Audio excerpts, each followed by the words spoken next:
Thank you. I'll just start with the karakia. Whakataka te hau ki te uru, whakataka te hau ki te tonga, kia mākina kina ki uta, kia mātaratara ki tai, he hai aka ana te atakura, he tio, he huka, he hauhu, tai, he moriora. Thank you.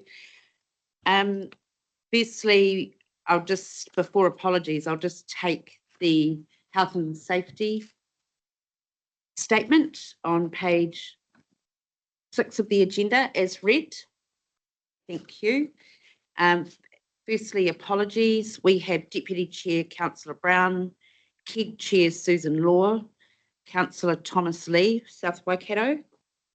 There being any others? Mayor Jackie Church. Thank you, Candy. Also, can I welcome Councillor Downard, Regional Councillor, here today, and also would like to acknowledge Councillor Grant, who is joining us online. Is there any other apologies? There being none, can I have a mover and a seconder, please? Thank you, Councillor Ngātaki and Councillor Smith. All those in favour? Against, carried. We'll move on to the confirmation of the agenda. Are there any points of clarity or amendments that need to be made? There being none, can I have a mover and a seconder for that, please? Thank you, Councillor Downard, Councillor Pike. All those in favour? Against, carried. Agenda item 5 is disclosures of interest. Are there any conflicts? There being none, we can move on. And item 6 is confirmation of the minutes from the 25th of March 2024. Are there any points of clarification or amendment to those? There being none, can I have a mover and a seconder? Thank you, Councillor Buckthorpe, Deputy Mayor Goddard. All those in favour? Against, carried. Just have to catch myself up on what page I'm on. Next, we move on to the Community Hubs presentation on page 19. Firstly, can we just note there is an apology from Dan Neely today, but Julian, I'll hand over to you to clarify the agenda item. Thank you, Chair. So first of all, we were supposed to have Dan Neely here today. We gave this presentation to, or had Dan come and give us a presentation to the KEG, the executive group, a couple of weeks ago. And at that KEG meeting, for totally different reasons, for issuing an award to a member of KEG, we had the Chief Executive of NEMA there. And having heard the presentation from Dan, the Chief Executive of NEMA stole our thunder and has asked Dan to go to Taiwan to give the same presentation, and it conflicts with this meeting today. So I think I do have some sympathy with Dan. Hamilton, Taiwan. So he does apologise. He has sent over a copy of an online presentation, the same presentation that he gave to a UK delegate, or delegation, I should say. And just give you some background into it, we currently, as the Waikato, use community response groups and community response plans as our tactic for readiness and community engagement. Experience has shown that they work really well for our smaller, more remote communities.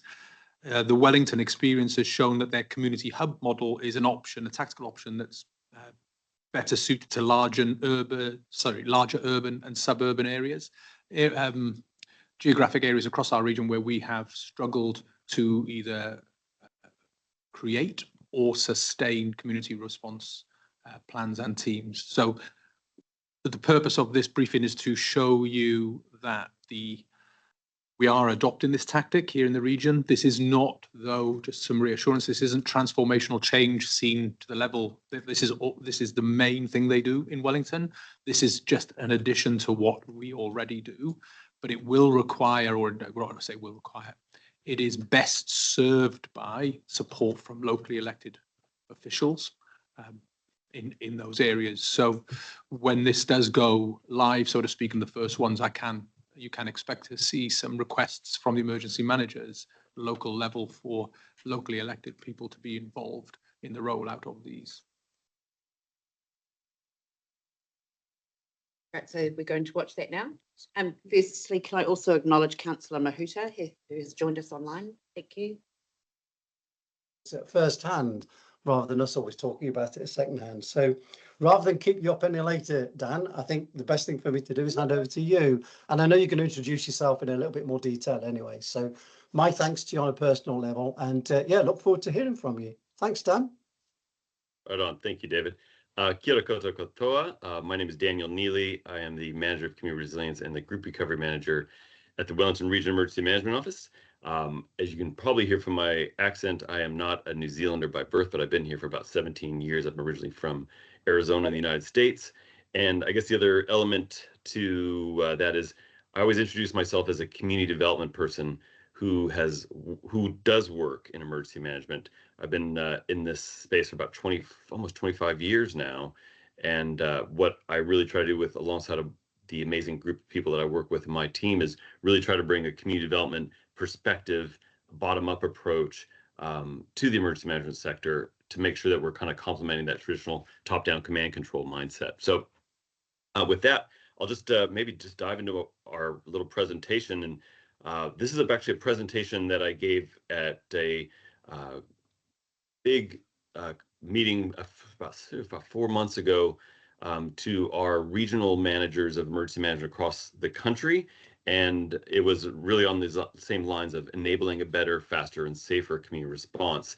And so it's going to be a little bit New Zealand focused, and I'll try to maybe modify that a little bit. But you can also see the lens, I'm sure, through everything we're talking about, through where you're living, wherever that may be. And I'm opening up really what I did at this conference where I presented at was really opened up and looking for disagreement, not to the point of arguing, but to really understand exactly where the audience at that time might be having some hesitations around the community response. And so I'm going to walk you through a few premises later on. And like Andrew said, we might pause for a few minutes, just take a few questions. But I'm going to put it to you for consideration around what are the parts that I offer up for as examples that you might disagree with. So I'm going to open up with really a story from one of my best friends in the world named Chris, who is born and raised in Maui, Hawaii, on the island of Maui. And he's from this little place called Kihei, right here, circled in the red dot. And you guys might remember this, around this time last year, where there was a big fire in Lahaina. And the reason I'm opening up with is Chris ended up becoming part of this big community response that we're often talking about. So this is the picture of Lahaina before and after. You might remember it was a huge event at a suburb level. There's about 12,500 people, as I understand, live in Lahaina. They all had to evacuate the very last minute. And it became a community response for about 3 days. And what really stuck with me from this example is for 3 days, there was almost no official response on the ground. Chris described it as people just coming from all over the island, emptying out grocery stores and Costco, this big kind of supermarket, and really mobilizing to look after this affected community when there just wasn't anything on the ground from FEMA. There wasn't a big state capacity, despite Pearl Harbor being just 30 minutes, flight away. There just wasn't any official response. Nobody really showed up until day 4. And really things didn't get going until day 5. But people came out of the woodwork to support each other.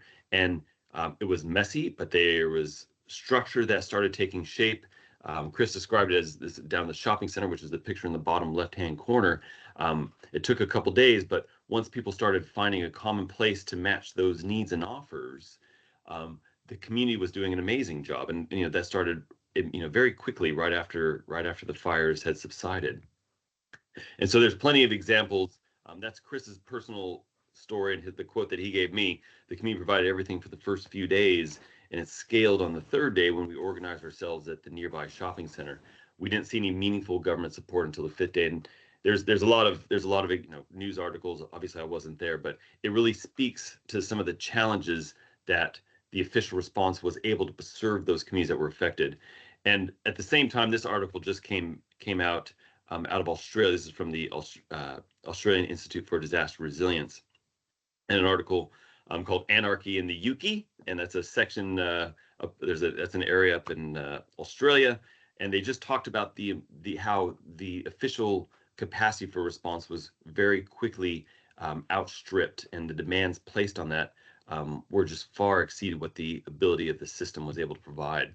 And some of the quotes that came out of that article, it's definitely worth reading if you come across it, you can dig it up online, that after those initial challenges of setting up the processing, coordinating those resources and provisions, the community hub that they had set up became much more orderly, right? So just like if you work in the emergency management space, it's always messy at the beginning. It's no different for communities, but they self-organize and start servicing those needs.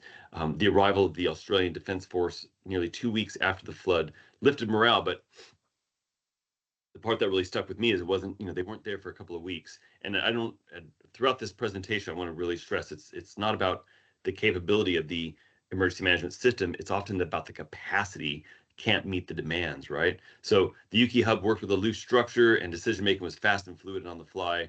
And they likened it to that anarchistic alliance. And I like that because it was quite loose. But regardless, the people of that community came together and supported each other.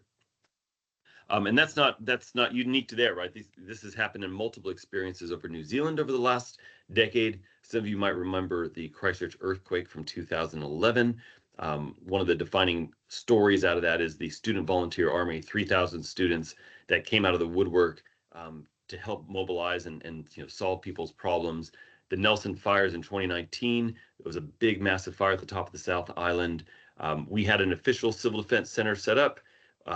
That we had about 10, 12 people going through that a day. However, the community had set up with about 300 or 400 volunteers, and they were servicing 1,000 people a day. And the same thing as we went into COVID-19, Maori, who are the indigenous people of New Zealand, within the first couple of days had set these amazing logistics chains, and they were looking after their people. While those of us in the official system, I was actually seconded into central government, we were struggling just to get action reports out, or sorry, action reports out. So while the official system sometimes takes time to scale up, the community is always going to be there, and that's right around the world, right? These are just events that we see all over the world. So I guess the first premise I opened up with at that conference was, does anyone disagree with this premise that communities quickly repurpose their capacity and self-organize to support one another in an emergency? And nobody disagreed with that. Nobody disagreed with this one either, that the official emergency management system cannot control what people do in a response.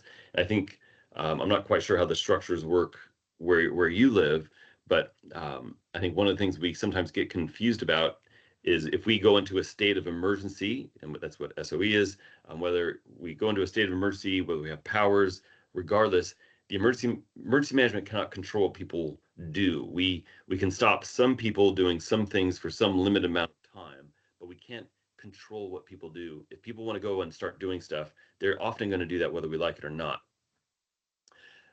The next piece I raised is, this is from the United States. It's the billion-dollar events starting from 1980 to 2021, and you can see a really sharp rise starting in 2005.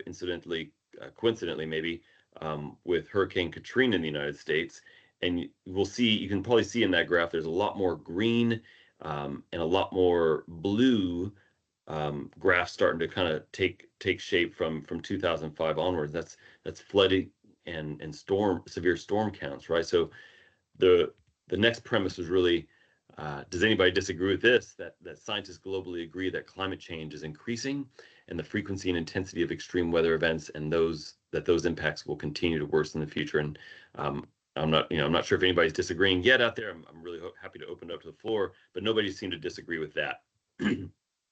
This premise is a picture of what is likely to be what we call a Hikarangi subduction zone earthquake event. That'll be a massive earthquake, recognizing that we've got some really big risks in New Zealand, maybe not the same types of hazardscape that you have in the UK, but regardless of the size of an event, if it's big enough, people will come together and start supporting each other. But well, the premise here is, we have a 1 in 4 chance of a magnitude 8 or greater earthquake in the next 50 years, and a 75% probability of the Alpine Fault, which is on the South Island, occurring in the next 50 years. And of course, nobody really disagreed with that because that's pretty common knowledge here in New Zealand. The final piece really was this one is we just went a little over a year ago. We had a giant cyclone hit the east coast of the country, and there's quite a big number of reviews, and this is a big news article that came out with a bunch of different quotes, and I'll just read through some of these. What this really highlights, again, is not about capability. It's not that anybody did anything wrong, is that for a decent sized event, there is just such limited capacity in the system, right? So as the stuff, the red highlighted wording is really the stuff to focus on. Firefighters were scrambling to find vehicles and enough communication planning staff for air support. We had to spend the last day and a half scouring New Zealand for 4 rental utes, which is a truck for the Northern Urban Search and Rescue teams. And so far we've drawn a blank, right? This line, like they literally, like our national ops were looking for trailers at the local service stations. And that our New Zealand Defence Force, NZDF, said it could take 1 or 2 people per MOG and gear, but New Zealand Defence Force's resources are extremely stretched. FENS was told, and FENS is Fire Emergency New Zealand. And finally, the National Coordination Center, the NCC, sent out a call on Saturday just to quote unquote try and drum up interest to cover vacant roles in planning, intelligence, and logistics. Again, I just want to really reiterate, this is not about the people that were in that event. We have amazing people doing amazing work and did everything that they possibly could with very limited capacity. And so my premise here was New Zealand does not have enough capacity in the official emergency management system to effectively manage much more than a low-level event for several days. We have a scale of 1 to 4 on our categories of emergency events in New Zealand. Cyclone Gabriel was a level 2, and we were pretty stretched at that. And I guess I offer that to wherever you live, how much capacity is in the official system to solve those problems. And that's why I very much opened up with my friend Chris's story, because as an American, America has a lot of stuff. There's plenty of things that are interesting about America, pros and cons, but America has a lot of resources. And if the United States couldn't get its resources to a suburb level event on an island, which is still a state, until day 4 of an event, that is something to kind of, from what I was kind of raising in New Zealand anyways, we're also an island nation, but we've only got 5 million people and not a lot of resources. So what does that tell us about the capacity of the official system? And so there's a few if-then statements here. If communities self-organize to support each other in emergencies, and the emergency management cannot control what people do during a disaster response, and climate change is creating bigger and more frequent hazardous events, and there is a high-risk catastrophic earthquake in our lifetime that's going to probably happen, at least, again, unique to New Zealand, and New Zealand does not have enough capacity in the official system to effectively manage much more than a low-level event for several days. If all those things are true, then what I was really putting to the people in the room, these decision makers, is, does anybody disagree with this premise that we need to think differently about how we structure our emergency management system to meet the increasing demands of the future? I delivered this back in October. We've had several reviews of the cyclone response, and what's interesting is just a few weeks ago, this was the headline for the big government review, is that the emergency management system is, interestingly, quote unquote, not fit for purpose. So the date on that is, I think, April 23rd.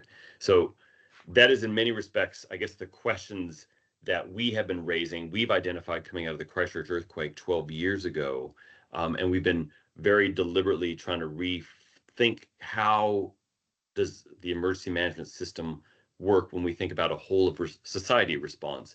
And so our premise, I guess, going forward is the philosophy and the ethos out of the Wellington Region Emergency Management Office is everyone in society is an emergency manager.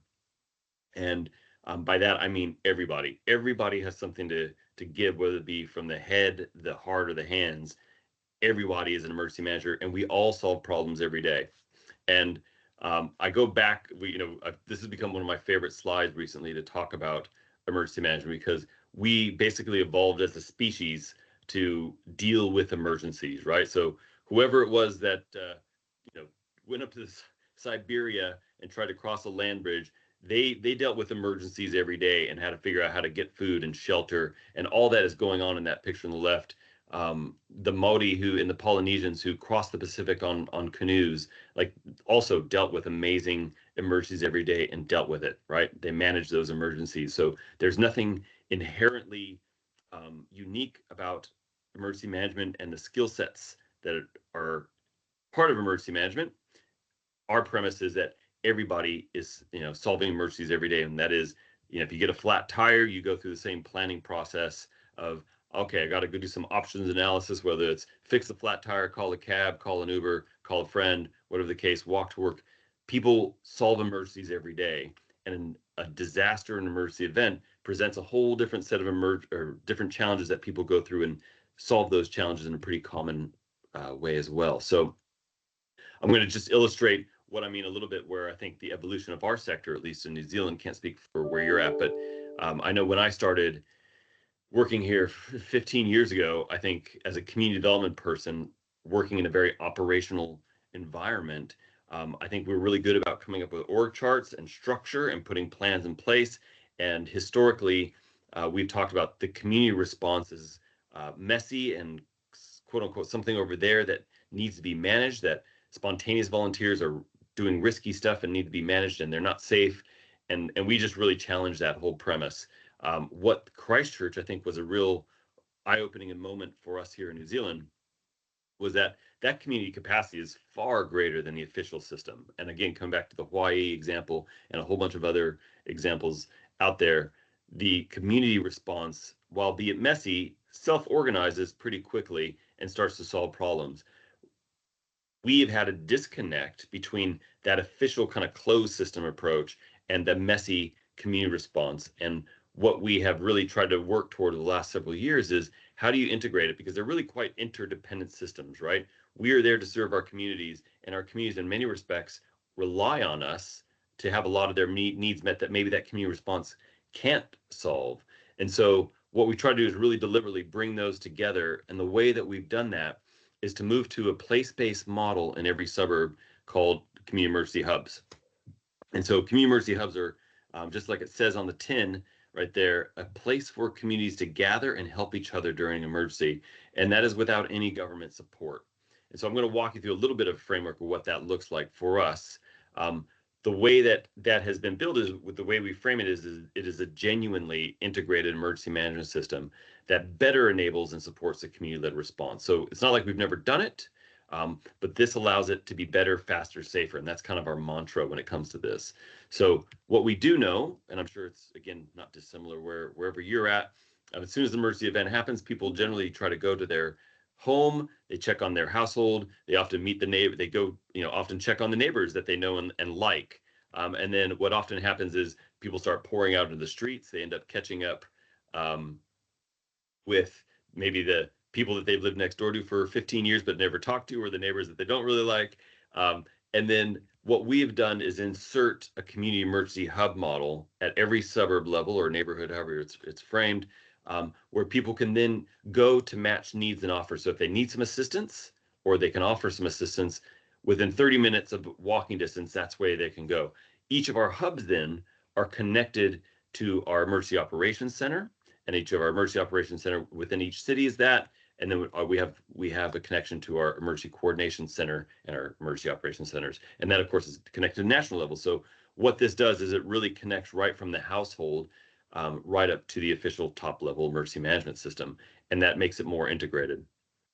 The piece to really hit home for us is that hub is not part of the official emergency management system. So we help set them up. I'm going to walk you through shortly how that is facilitated. But it is not part of the official system. We don't direct people to go do stuff, and I can get into some of that in the Q&A later. But it's all about channeling the energy of community, pushing them to a common point where they can work together instead of running around their neighborhood, trying to match needs and offers. There's a common point for people to problem solve. And I just come back again to that Hawaii example where it took them a couple days, but once they landed at that local mall, they had a better ability to start connecting with each other, right? Matching those needs and offers. So this is a map of our hubs across the Wellington region. We have 128 of them right now. And again, that's generally at a suburb level. Nobody should have, no household should have to walk more than 30 minutes to be able to access their hubs. Sometimes we do that planning in individual, like when it's more isolated rural areas. Sometimes they're more bunched up when we've done that planning. So what I'm going to do now is actually walk you through the planning that my team has developed to go about developing community emergency hubs. And before I get into that, and I'm going to talk about this right at the end, coming back to community development models and theories and practices and methodologies, this is all based on what's called a strength-based model. So first and foremost, we like to always have fun. We have a party, so we never kind of go in and talk about death and destruction. We always talk about how communities are going to work together in times of stress and how people are going to really support each other, right? So it's a much more positive frame. We always have food because it's an opportunity to build social capital and neighbors to meet neighbors. And if there's the one thing to focus on when it comes to emergency preparedness is building social capital, and the evidence base is really strong there. So my team will spend some time in a suburb. We kind of organize these events for people to come together, and we run them through kind of 3 steps. And the first one is we ask, why do you love this place where you live? And people were given 2 Post-it notes, and we'd say, scribble down 2 things you love. And often people would stand up and go, I didn't come here to talk about community stuff. I came here to talk about how we're going to respond. And we'd say, bear with us. I hear you. Bear with us. Just give us 2 things that you love about this community. And my team in the back would be creating a word cloud live, basically, as that stuff was coming in. And we'd show it to them all, within a couple minutes. And honestly, you'd see people tear up because they'd have that kind of moment of realization that this is why they're responding. It's not to respond, it's to protect the things and the people that they love. And so that was a very much of an anchoring exercise of to why we're doing this. And then we move on to the next 2 steps. And this is based on what's called asset-based community development. And if you're not familiar with that, it is kind of a strengths-based approach where you focus on what a community has, not what they need. So one of the things that we often do in government is we go into a community who's like, oh, what's wrong in this community? What do they need to solve the problem? And that's what's called deficit-based problem solving, right? You're starting from a place of need, not from a place of what they already have to solve problems. And every community is rich in resources if we give them the opportunity to kind of showcase that and unpack it and explore it. And so my team would go in and we'd start with what are the resources in this community. We'd have a giant, huge, couple maps and some sticky notes, and we just let people run with it. We give them a bit of a framework. Who are the groups and networks? What are the places and spaces? What are the services and businesses and infrastructure? And all those little sticky dots get a number attached to them. And then we do the same thing. What are the vulnerabilities? What are the is there a retirement community here that might need to be looked after? Or is there a bridge that or a road that might get more washed out than normal, whatever the case may be? And again, those red dots are the things that get tagged and labeled. All of that gets tagged into our community emergency hub guide. And that is very much around, it took us a while to figure out the simplicity of this, but the hub guide, and we can go through this a little bit later, is not a plan. It is a framework to improvise on for people who have never really thought about community emergency response planning before, because we know that under stress, the human brain goes like this, and it doesn't think wide and creatively. So it becomes basically a bank of ideas for people to draw on in times of stress. And so we've got, you can't really probably see this very well, but there's just a whole bunch of lists of ideas that the community generates. Same thing from a vulnerability point of view. And so they go through all those different areas. And then the final bit of the exercise that evening, that's asset-based community development. The final bit of the evening is we get up there and we go, okay, how would you solve these 5 challenges without any official government support? And we hit it home. Like, you get nothing from government. You get nothing from local government. You get nothing from police. You get nothing from fire. You get nothing from health. And you see people's face melt a little bit because they're like, oh, what do you mean? We're like, for us, for, decent size event, that's where we're kind of been, framing it as, you're not going to get that. You're not going to get that big. Don't expect to get the support you want because they'll be stretched. And you see people go through a real kind of almost like the stages of grief real fast. And within a couple of minutes, they're like, okay, what do we got to do to problem solve? And so then we basically run them through, how would you solve these 5 challenges: rescue, medical, shelter, water, and food? How would you solve these without any government support? And then people get really into it at this stage. Now they're getting really creative. And so we give them a bit of a framework. Here's water. And then we just ask some questions. Where are you going to find drinking water in your community? If you can't, if the taps aren't working, where are you going to find it? And because I don't know what you guys know about Wellington, New Zealand, but we have a brewery on every street corner. So, there's a lot of big brew tanks floating around in every suburb. Where can we find water, et cetera, et cetera? So across those 5 common challenges, we are giving people the space to come up with creative ideas that they can improvise on in a response. Each of those solutions is unique to the community. So we have 128 hubs, and 128 of these are unique, that have all been driven by community. That goes into chapter 5 of your community's response. The other piece as a design challenge that we were really trying to figure out was, how do we get people who've never trained together but are capable problem solvers and emergency managers, we talked about earlier, how do we help them work as a team? And so one of my team came up with this really creative idea. Why don't we just give them job descriptions that they can hang around their neck? And so instead of kind of having vests, we were trying to find a balance between the official kind of structures that we use in emergency management while also making it more informal. And so we came up with color-coded lanyards that people with job descriptions that people could hang around their neck. And that was just a stroke of brilliance. And you can see all this.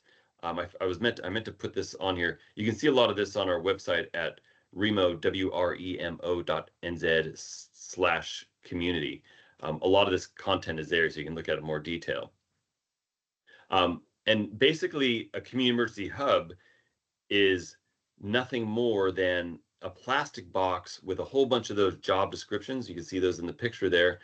Some copies of a hub guide, and a whole bunch of different types of stationery and maps that the community could use to basically coordinate the response. So the community emergency hub is not by itself like what we say is kind of a welfare center or emergency evacuation center. It is a place for people to coordinate using those assets that are all around them in their community. And somebody said, yeah, there you go. Thank you. And the second piece to that is what goes on the outside of all of our hubs is a sign that I showed you earlier that basically identifies it as a hub, and it says the descriptor, this is the place where communities come together and basically solve emergencies. We went through the process of looking at hardening these buildings, and we made the very good decision in hindsight, which was, if the building is damaged for whatever reason, the hub is just a common point that everybody knows. You can put up a sign that says, actually, we've moved from Thorndon School to St. Mark's Church down the road, and you can take all that kit and drive everybody to that location. So the hub model is not based on trained volunteers; it's based on emergent volunteers, people that could just show up and become, those community leaders out of nowhere that you just don't expect. It's about people coming together to match needs and offers to coordinate their response. This is a picture we had of one of our local imams actually go through this planning, and he requested that the local mosque actually become a community emergency hub for 2 reasons. One, he was really adamant that they're not just going to be serving the Muslim community in times of stress. The mosque is there for everybody. And I think what was really interesting is they also recognized that they wanted to open it up because people were curious of what was going on in the mosque, and it was a way for them to better integrate themselves in the community, to let people come into the mosque and meet them, right? So I think that was a twofold move there, and I think it's just a neat story. All of that was theory, though, up until 2020. So we rolled this out. I should have said we rolled this out in 2017, and 2016 in Southland, which is the south of New Zealand. That's one of those southernmost regions. It's the southernmost region of New Zealand. They adopted the model from us in 2018, and in 2020 they had a big giant flood. I mean, it was a real huge flood, and they ended up having 26 community emergency hubs activated and led by more than 1,000 emergent volunteers, none of which had any training, none of them which were affiliated really to the emergency management system. And this is a picture of one of the hubs with a local pastor. So one of the theories that we'd gone into that is people will gravitate to the roles they're comfortable with, and that yellow one is the hub supervisor. And fittingly, that hub pastor led his congregation every day, right? So he was pretty comfortable being in a leadership position. And in times of stress, he reached out and said, hey, you know what? We can do this. He grabbed the hub supervisor role. Everybody kind of tipped in as appropriate, and they were one of the 26 success stories for that event. I was there because I'm part of the National Emergency Response Team, and so I happened to be down there for that event. And in my 15 years of working a lot of emergency events, to this day, that is the smoothest response that I've ever been a part of. And the reason why it was so smooth is because the welfare desk, and these are all incident management roles that we describe here, that welfare desk was literally just on the phone to each hub, just basically going, hub A, what do you need? You need some X, Y, and Z? Cool, we'll get you some X, Y, and Z. Hub B, what do you guys need? We'll get you some X, Y, and Z, right? So it became much more of a targeted logistics exercise of getting them the resources that they need. High trust was built because we trust you to do this. That's what you need, we'll get it to you. So the effort, one, went into getting targeted support to targeted communities based on what they were requiring. It built trust really high with the emergency management system in the community, which, if you've been around, that's something that often gets fumbled along the way. And it allowed what was a very limited capacity to really focus on those that needed it, that we weren't able to kind of pick up a phone call to and support. So it was to this day, it's the smoothest response I've ever seen. And in huge part, anybody that was part of that event will say it was because of the hub model. So where we're at now is we've done the planning across the whole of the region. All of our entire region has this. It took us a few years, but the whole region has it. Now what we do is we call them community emergency practice sessions. And this is just a recent one we do, where what we do is we kind of do the same process. We advertise it. Everybody is an emergency manager. You are capable. You don't need any training to do this. Come learn how you're going to work with your community in times of stress when we have an emergency event. And there'll be food, and it's a party, et cetera, et cetera. And this is one that we just recently ran in Ophir Bay. I'm just going to play this video. This is our deputy mayor, Lori of Welland City, Lori Foon. She just participated, and I'm just going to share her observations.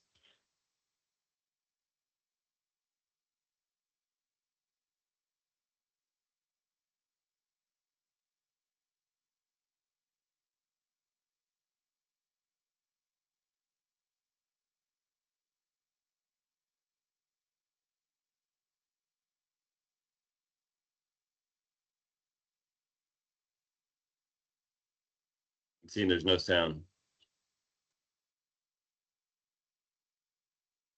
And I think we're hearing it, Dan. Even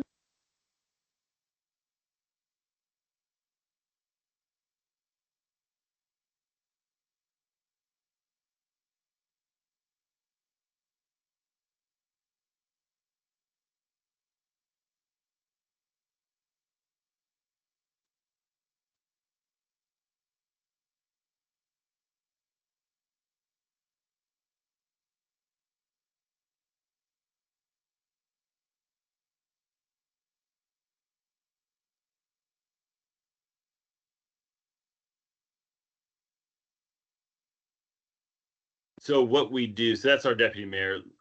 We have quite a number of our elected officials participate in these things. They generally really like it. It's a great opportunity for them to be with their community, show some leadership, take hazards importantly. And what we do with the practice sessions is we do that advertising. Again, we always have a party. In this instance, it was tied to a local Halloween party where people were all dressed up. So that was also another fun dynamic. And what we do is whoever shows up, we basically split the group in half. So half are given roles of community members needing help or wanting to offer help. And it's amazing when you give people an opportunity to do some fun role-playing acting, they will just generally go crazy with it. And then the other half are given a hub kit without any instruction whatsoever. And they're told, you have 10 minutes to set up this hub. And they say, what are we supposed to do? Can somebody guide us through it? And we say, everything's in the kit. You have to figure it out because we're not going to be here. And again, you see their face melt for about 30 seconds and then they dive into it. And you can see some of the acting that's taking place there. It is hilarious and fun and chaotic. And what often happens is about 15 minutes of just general chaos, just like if you ever worked in an emergency operations center. But people quickly start to develop the rhythm. So they set up the hub, they go around, they grab the lanyards, they start identifying the jobs that need to get done. And then we stop at about, we usually stop about 30 minutes in once they start to get a feel for it, and we let them split. And then the second time, when they split and do the opposite roles, then it's just like as smooth as silk. And it's amazing to watch people. And it's always really reaffirming to see how people kind of go into these practice sessions thinking, I can't do this. And they walk away really capable. Or I mean, they're already capable, but like really confident. And some of the best feedback I've gotten over the years, and I've had it a few times now, which is, why do we even have you guys? We can do this ourselves. And that's like the best, that's like the absolute pinnacle thing that people can say, right? Because they're basically saying, we don't even need the emergency management system. We've got this. I don't think it's that simple. There's more to it than that. But the fact that they're walking away feeling so confident in their capabilities and their community to look after each other just after one practice session is quite game changing. So that's kind of where the model is being currently rolled out. I think it's a bit more coverage than that, but most of New Zealand now by population, I think in Vancouver, they've kind of taken a version and modified it same thing in different parts of Australia starting to roll out. That's a great line by my buddy Brendan too, who's emergency management here. He's from Christchurch, and they've gone through some really big events and they've adopted it. And he's highlighted there is a direct correlation between post-disaster experience and embracing an improved model. They are huge fans of this because they have the lived experience, know how important. So a couple common questions and concerns. There's a legal risk to hubs. We don't have the capacity to roll this out. Why bother with hubs when communities already self-organize their response? This concept just wouldn't work in our region because any number of things. It would only work in New Zealand because you guys have big events there. We've actually seen it rolled out now. We've had it in place for quite a while. Excuse me, I need some water. And it's been used in quite a number of small events increasingly. We're starting to see it. And we just had it rolled out about 2 months ago for a local fire, and the community immediately have activated very small scale response, but they took a lot of pride in the fact that they were able to come together, and consequently local council didn't need to set up an emergency welfare center. So it was a win. I'm just going to close with a couple more slides on the importance. So that's the model. The how is just as important of the what, right? So the model is the what. The how it's implemented, I actually think is even more important. And I introduced myself as a community development person who works in emergency management very deliberately, because the skills that are required to roll this out are in the community development space, not in the emergency management space. So anybody you're going to make sure doing this work needs to have a foundation in community development theory, methodologies, and practice before sending them out into the wild. And so I never let any new hires in my team go out and do this type of work until they've really built a good foundation. I'm just going to share a quick reason as to why. So back in 1998, Hurricane Mitch blew through Central America and right over Honduras, and it was the third biggest hurricane ever recorded. I believe it took the lives of nearly 20,000 people, displaced 1 million, and destroyed 70% of the roading networks in Honduras. Honduras is the second poorest country in the Western Hemisphere at that stage. So it was just an immense blow to that country. I was a Peace Corps volunteer that arrived not long after that. I don't know if you're familiar with Peace Corps, but it's young idealistic Americans often get sent to these different countries, and there's a whole lot around that as well. But I spent a little over 2 years doing disaster recovery, related work in Honduras. And right when I arrived, like a lot of people that want to make a difference and go big, I identified the problem of trash was a problem in many parts of Honduras, and I realized I could solve this problem, right? So I identified the problem, and I got funding to build these trash cans, and I designed the trash cans, and I painted the trash cans, and I found the layout across my village to put those trash cans in place, and I found where the trash could be dumped, and I did all this great work. And to this day, I maintained it was I did some really good work. However, it was a complete failure. Nobody used those trash cans. And I, not long after it was rolled out, I saw this dog taking a crap next to one of my trash cans. And I thought it was a really good, I thought it was a really good metaphor for the failure that I had rolled out through this project. And it was such a good learning experience because, as you probably picked up, I'm the one that identified the problem. I identified the solution. I project managed the solution. I did everything. I didn't really involve the community in this project. And that is I see that time and again from government. And it's something that if you are going to get into this work, it's got to be meaningful, and you got to put the how of methodologies behind this to do it well. And so how we engage matters. If you walk away with anything from this presentation, it's that. How we engage our communities really matters. Time and again, we can do the best stuff in the world. Like, you know, I did a good job.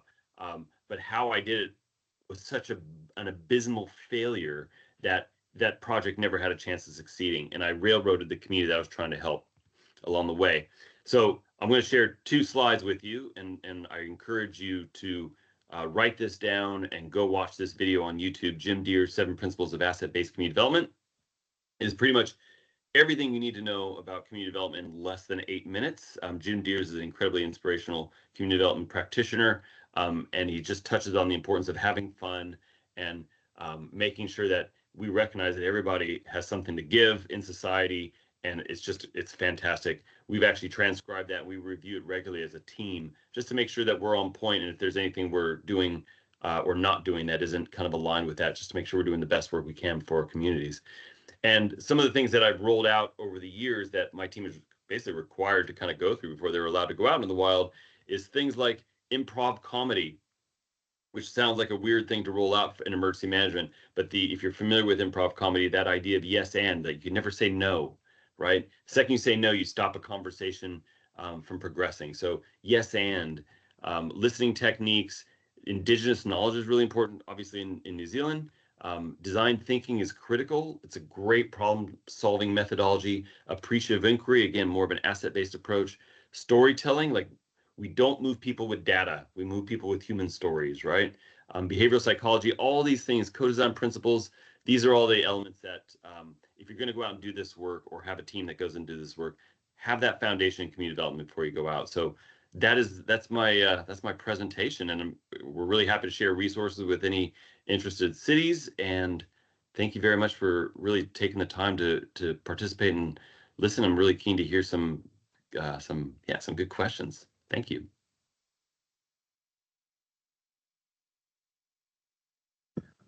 So that's, Chair, that's pretty much the same presentation we received from Dan. Obviously, if he was here, he would be able to answer any questions, but I'll re-emphasize, we as a group are, we're adopting the model in addition, that's the intent, in addition to what we currently do. We currently have a people-based approach to our community response planning, where if you want, the connection and the responsibilities that the community preparedness responsibilities are invested in a small group of people within small communities on the whole, and that works really well. In some of our areas, we're not talking about getting rid of that, but there are certainly areas of our region that we have no community response plans, or we struggle to engage with community groups. And this seems to be another tactic that will help in that space. Over time, we might see how successful these things are, and we might look to move it away from the investment into individuals, across the whole region, into the place-based approach. But obviously there will be some. It was unfortunate we didn't get to hear from the Deputy Mayor, but there are opportunities and resource requests, no doubt, that come through that for locally elected officials. So hence we wanted to bring this to your attention. I can try and answer any questions if anybody has any, based on Dan's presentation and what else he told us, but we'll see. Councillor Nataki. Morena, thanks Dan for the presentation. I've probably just a couple of things. First thing, is this turned it on by itself? Because it's not charging up, it's for my computers. Should be. Okay. And the second thing I just noted, so these hub things that are happening there, I think for us in our community, I'll just speak for our community of where we are, some of the things resonate with me in regards to, and what I don't want us to forget is we have marae as well. So for where we are, those have been set up for us. And so we're doing the exact same thing. A great concept, and they're right. Our people will do what they will do in their response. Just love the presentation, but yeah, wanted to highlight that around our marae and not forgetting those sorts of things too. Kia ora. Yeah, kia ora. So, kia ora, Councillor Nataki. So that question came up, funnily enough, the role of marae, that came up in a previous presentation with Dan. And this isn't, again, he stresses that this is not about replacing what already exists. He talks about, right at the very beginning, as the communities and iwi will do, and hapu and marae will do what they're going to do, and they'll do it a lot quicker than the official system. This is no different to, I say no different. This approach would be, we would have a conversation with marae to understand whether the marae was going to be there for the whānau or the hapu around the area, or whether it wanted to be a location for the wider community. And it could well be that that is the location that's agreed, that a particular marae says we would want to be the hub location for the whole community, not just for the people connected to the marae. But that's a conversation with the marae, and there's no assumptions there whatsoever, and there's no intention to impose this.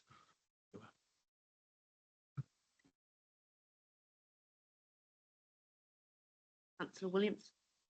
If you, obviously, there's some plan underway. Have you got any indication of whereabouts you're going to start rolling out the engagement? That will be for each of the councils to determine where they are at in terms of their capacity to deliver it. I know that Hamilton City have indicated, because of, see, it's a city, and if you have a look at compared to other areas, the other councils, there's probably a lower number of community response plans in the area. Hamilton City have signalled a desire to go off quite quickly, but apart from that, it's for each council to determine where their gaps are. So if I look at Councillor Grant over in TCDC, I know that there won't be he'll be at the other end of the scale to Hamilton.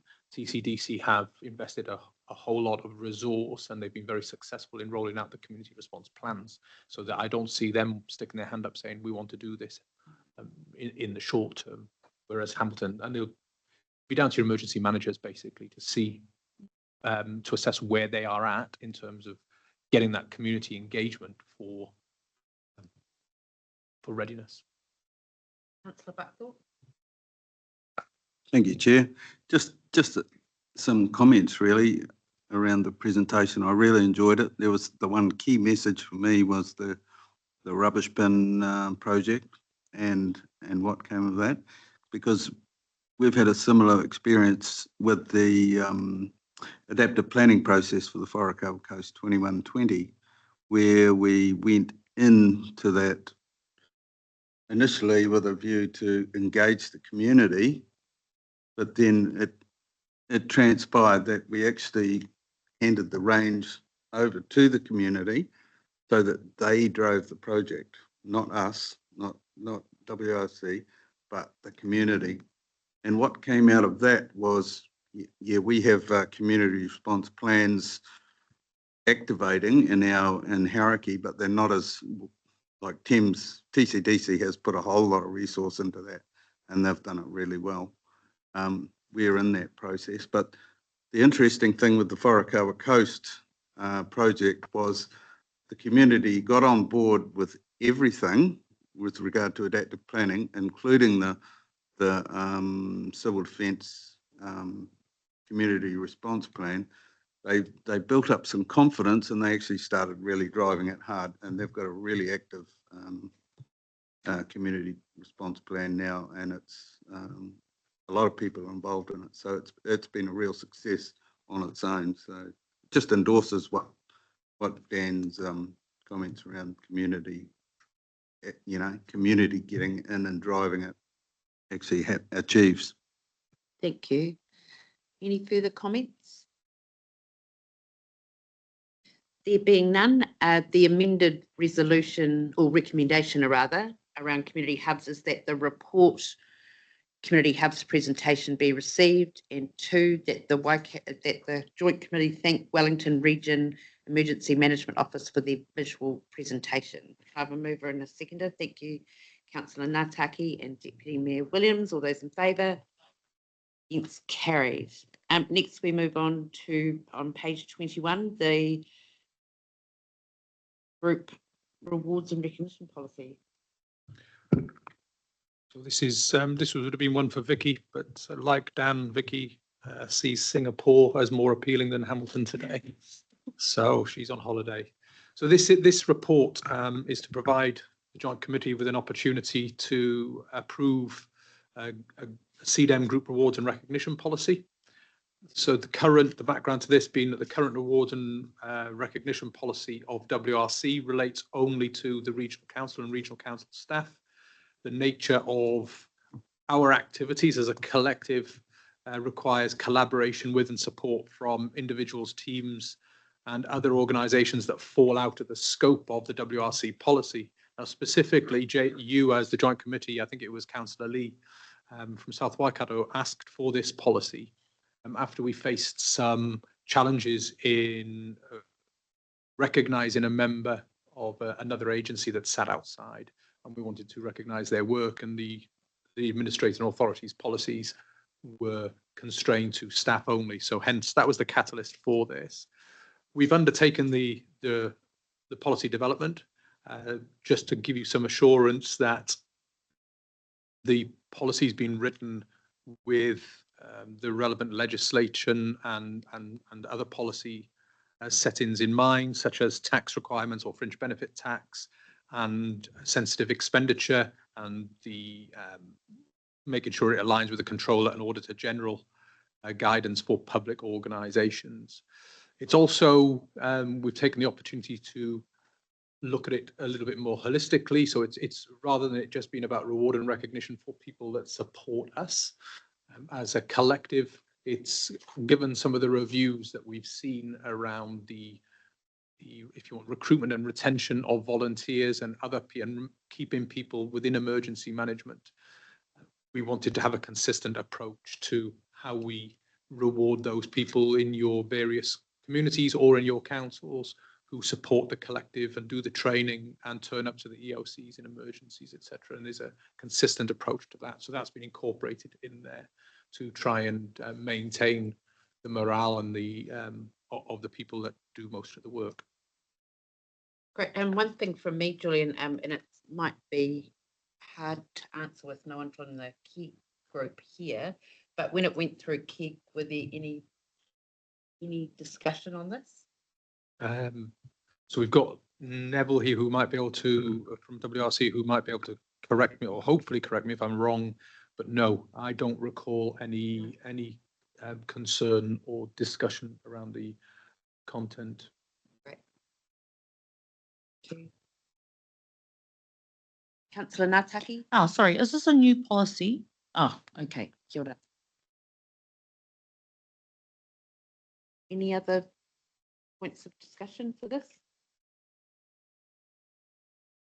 Everyone's quite happy with it, the way it's written?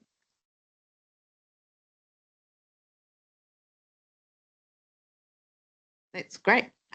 The recommendation is that the Joint Committee, the report, sorry, let me start again, that the report be received, and 2 is that the joint committee approve the rewards and recognition policy. Can I have a mover and a seconder for that, please? Thank you, councillor Buckthorpe. Councillor Smith, all those in favour? Against, carried. Sorry, Chair, there was one conversation, but it's not fundamental. I just recalled there was, in the policy, it talks about being able to bring together a subcommittee of KEG to discuss and make sure there's some,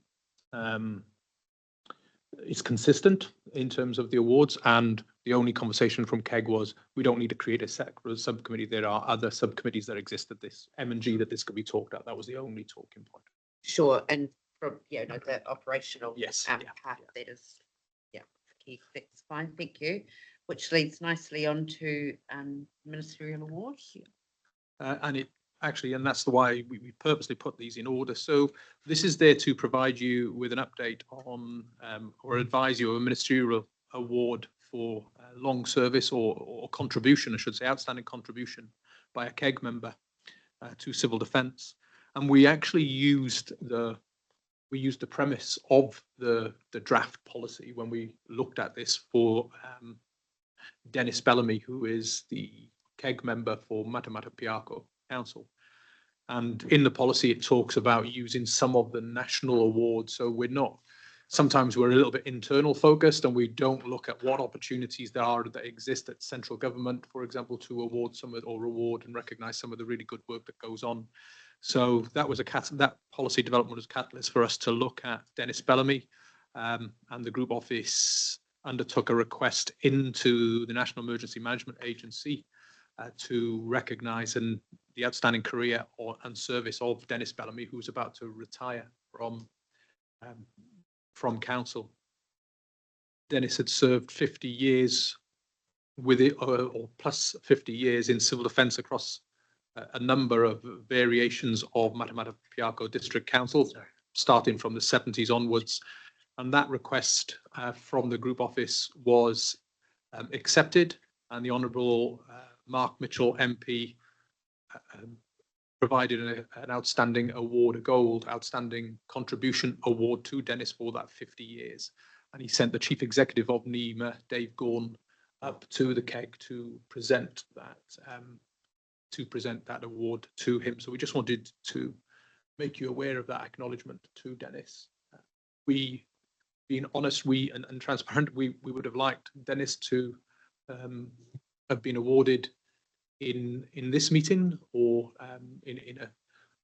but Dennis is a very humble man, and we had to, I suspect if we had invited him here, he would have known, and he would have offered his apologies. And he would have offered his apologies and found a way not to take the limelight. We actually had to get the Chief Executive of NEMA to come up incognito.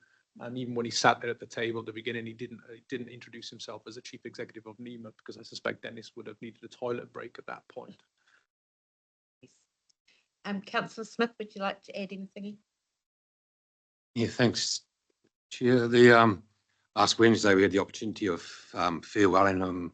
54 years, I think, with the council, come at the bottom and basically went out at the top.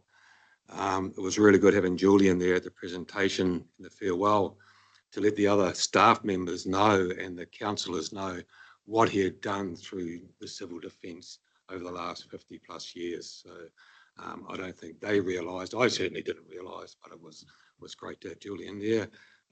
Yeah, it was a good send off. I think Wednesday's his last day in the office, or Thursday. Friday's a public holiday, so but as he is saying on Wednesday, but he's only a phone call away. So, yeah, but it was a great opportunity and a great farewell, and I think he did appreciate it, even if it's a humble man. Yeah. Thank you. If it's okay with the committee, I'd actually quite like a letter from the joint committee to be sent to Dennis, just to thank him from us as a collective, if that's okay. Right, and I can talk to you offline about that. Yeah, that's great. Has anyone else got any more comments or points to be made? The recommendation is that the report Port Ministerial Award be received and that the Joint Committee acknowledge Dennis Bellamy's notable long career of service to the Civil Defence Emergency Management. And that has been moved by Councillor Mahuta. Can I have a seconder for that, please? Thank you, Deputy Mayor Williams. All those in favour?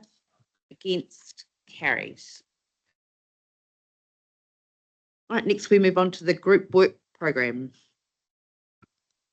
Thank you, Chair. With your guidance of fingers out but nose in terms of the presentation around how we are tracking.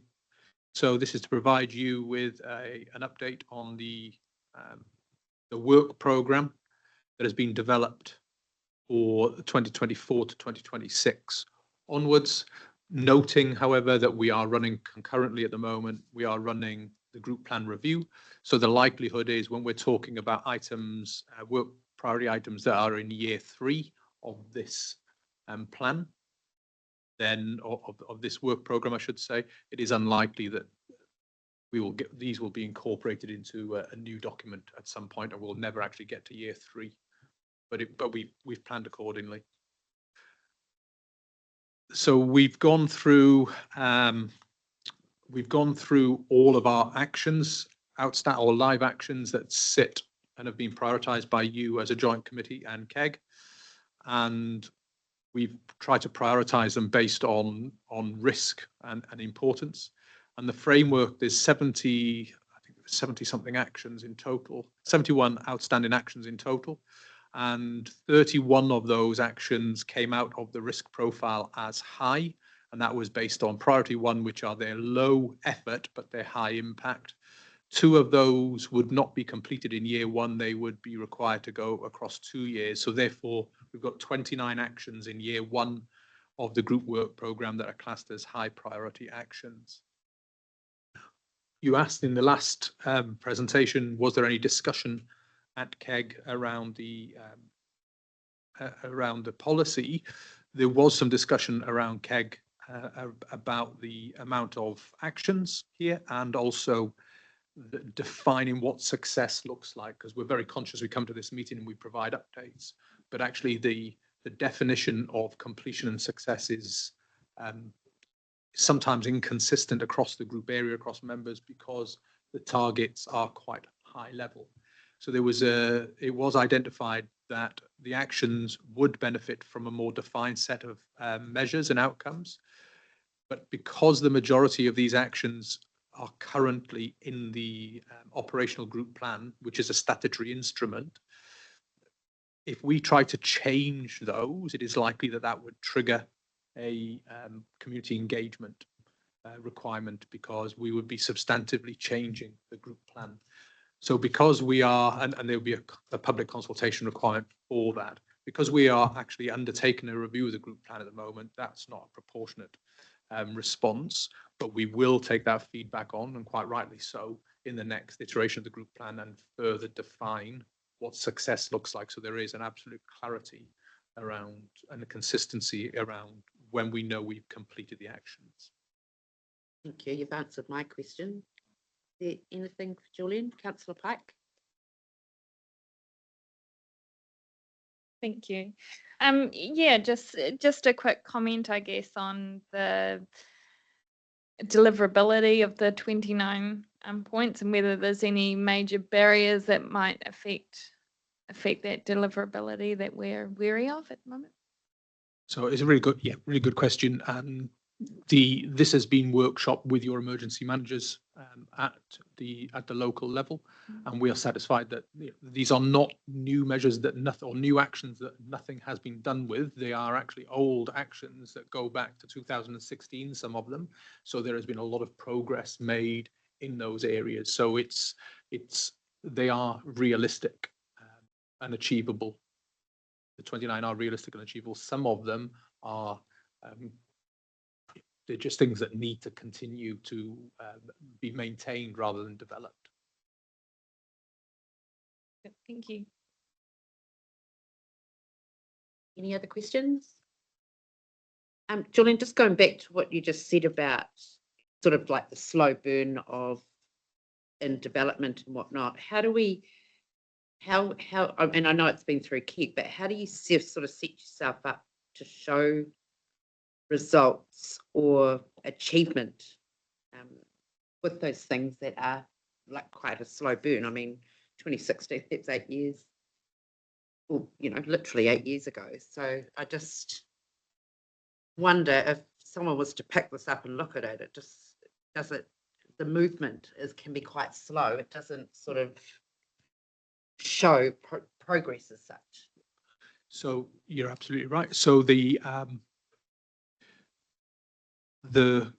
current reporting to KEG has a table with a narrative around, so that it has the action, and then it has the narrative around the activity that's taken place. The group plan, which obviously directs how these things are reported, only requires at this moment in time that each member reports on how it is contributing to the collective actions, and they don't need to report on what is relevant only to that particular district, because that's done at your own governance and your executive level. But those collective actions in the group's plan, each member is required to provide a written update. And that's where the inconsistency comes in. That's where the interpretation of those high-level outcomes becomes a little bit problematic.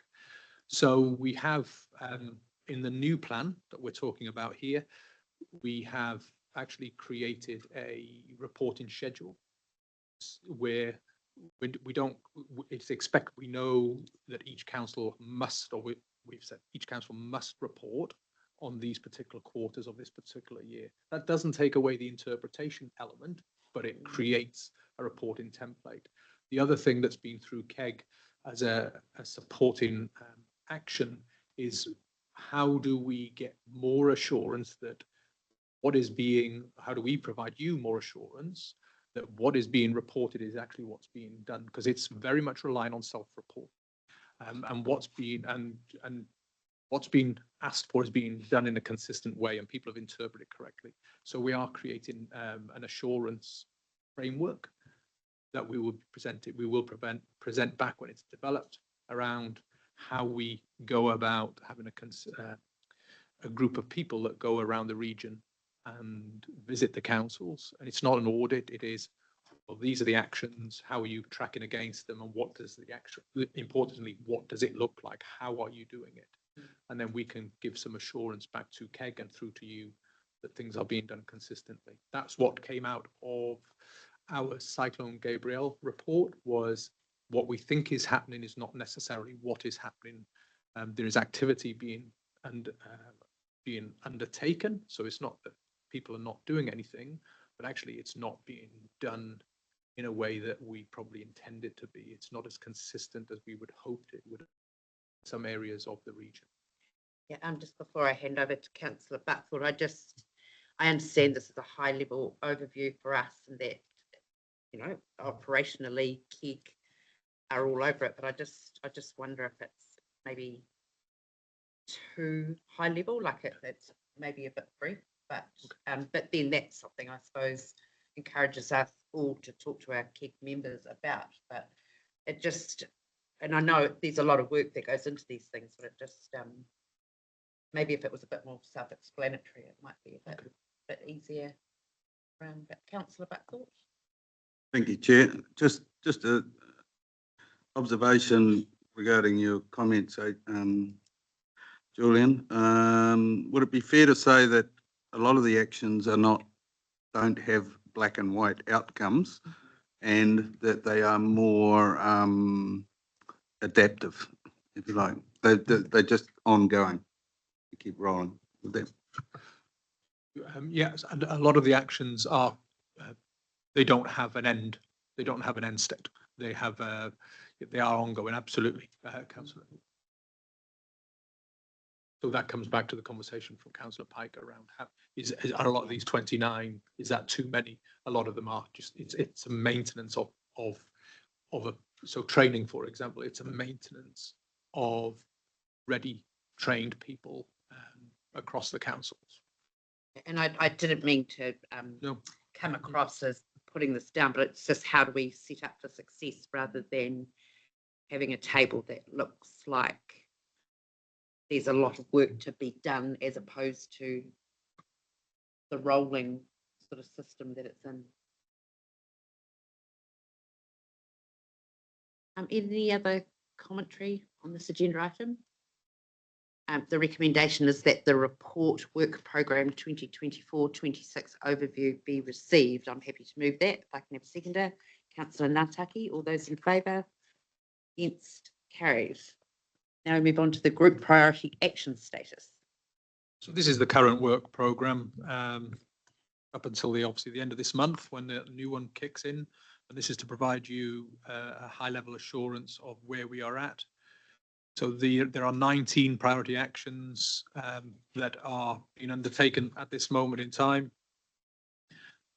Since the last meeting, so they're either all on track or all on track with mitigation, which is good. There is nothing that is off track requesting help at this moment in time. We've had 3 actions move in the right direction and which are now on track. They were off track with mitigation previously, they're now on track. And they relate to the items listed at 10 A, B and C, which is a strategy for the warning system, interagency operational communications and achieving greater coordination of work programs. In relation to the priority actions that are off track but have mitigation in place, 6 of those actions relate to either working with iwi and Māori, engagement of a GIS specialist and recovery planning.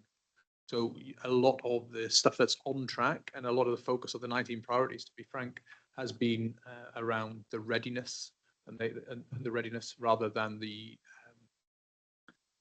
recovery and the reduction areas.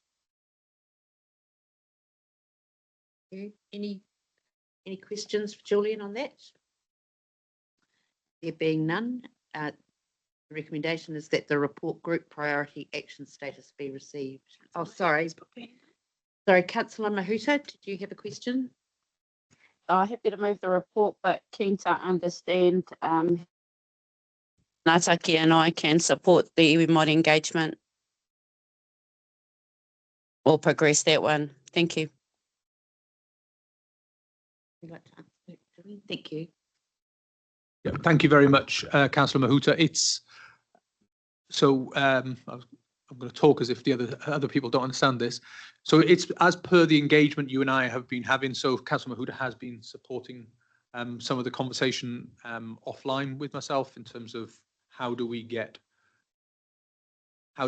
the strategic work programme socialised and developed in partnership with iwi. So Councillor Mahuta has been using her role in Waikato Tainui to assist with that, and so it's a continuation of what you've continuation of the support and the advice you've been providing, Councillor Mahuta, is how you can continue to help. Again, I'm not sure what that is other than to say I am a chair of iwi and we're not engaged in this conversation, Julian. So I hope it moves in the next 6 months, but again, here and supportive. Yep.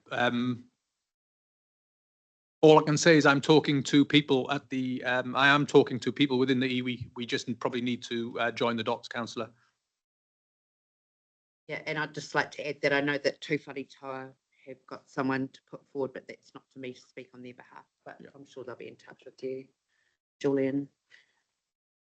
Are you satisfied with that, Councillor Mahuta, for now? Thank you. Councillor Ngataki? I'm satisfied, but I don't think it's going to move it any further unless some of the other people in this room help the iwi get to the table. Okay, because there's more than one iwi in the region. So again, calling on the quality of your relationships with your iwi partners, Julia needs to meet with everyone. Thank you. Councillor Ngataki? Probably was just going to be on the back of that as well, because we're both from the same iwi up at the other end of Waikato there.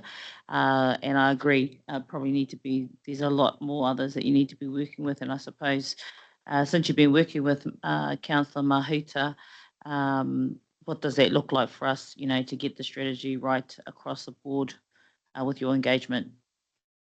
Peter? Yeah, no, and there has been a lot of work that's gone into, there are resolutions on the books about advisory roles and the relationships with the different iwi throughout the Waikato. So yeah, it's something that is genuinely wanting to be moved on. And without iwi being engaged from the beginning, we can't achieve the great things that we can do. Okay, so the report group priority action status be received. Can I have a mover and a seconder for that, please? Oh, Councillor Mahuta has moved. Councillor Buckthorpe has seconded. All those in favour? Against? Carried. Right, we'll move on to group finances, which is for the third quarter, ending the 31st of March 2024. Thank you, Chair. So this is to provide you an update in relation to the financial position of the Waikato Civil Defence Group, and to advise you specifically, or more specifically, around a projected overspend.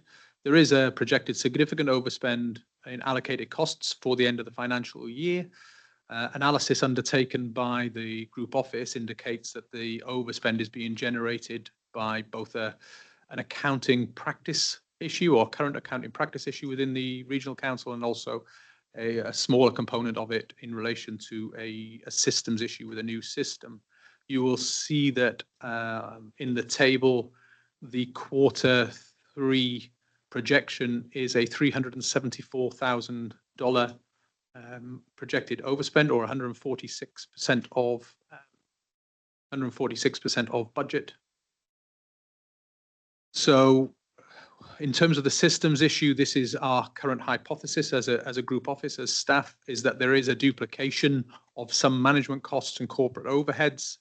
So WRC have indicated a systems issue previously within the new financial reporting system, and that may be causing it. And I say may, that's been passed back to WRC, and they're exploring that. The potential current accounting practice. So the short version of this is the Regional Council employ 5 local civil defence staff for their service level agreement councils. So that is for Hamilton City Council, Hauraki, Matamarapiako and South Waikato District Council. As part of that service delivery, there is a reduced overhead cost negotiated for that. And those reduced costs are, we go back, reduced overheads are there to reflect the fact that those staff don't reside, they're employed by the Regional Council, but they don't reside in the council. They don't use a lot of the services that I do and the other group office staff do, because they're within the relevant councils. So those local costs are recovered directly quarterly from the local authorities concerned, but the financial data appears to show that WRC are actually charging or currently charging the full amount to the GMO. So there's obviously we're ending up picking up the difference between what's recovered and what's being charged. So we are hypothesizing at the moment that that's in around that amounts to about $230,000 for the year. So we've passed that through to WRC, who have given a commitment that they're going to explore that and look into it, and hopefully identify the drivers behind the increased allocated costs. Because if you go back to the table, you can see that the allocated costs are normally associated to labour. It's all corporate overheads or burden rates, and the fact that we are in it, if we had a huge overspend in labour, you'd expect to see a commensurate overspend in allocated costs, but we're pretty much on track for labour, so it's hence the question. So it's over to WRC. They have provided Chief Financial Officer's given a commitment to delve into this, but the only thing I would and give us an answer. The only thing I would point out is we are in Q3, coming to the end of Q4. This is Q3 data. We are in Q4, coming to the end of Q4. So if it comes back that our hypothesis is wrong and there is something else driving it, then I've got very, very limited or no opportunity to mitigate that at this point. So until we get the data back, it's very much just bringing it to your attention. For worst case scenario is that we could start the beginning of the new financial year with a deficit, but I just don't know how much that deficit would be.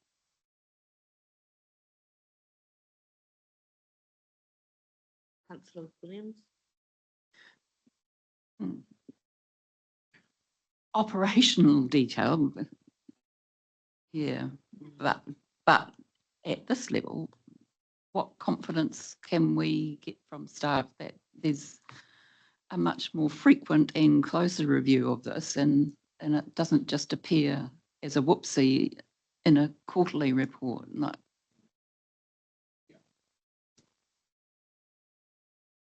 So this has been presented to KEG and to this committee in previous quarterly meetings, and we have identified and probably put it on the radar going back a number of meetings that we are projected overspend in this area. However, what we were told at that point is, look, this is out of your control. So allocated costs are pretty much out of your control, and it's a systems issue, and we'll try to get to the bottom of it.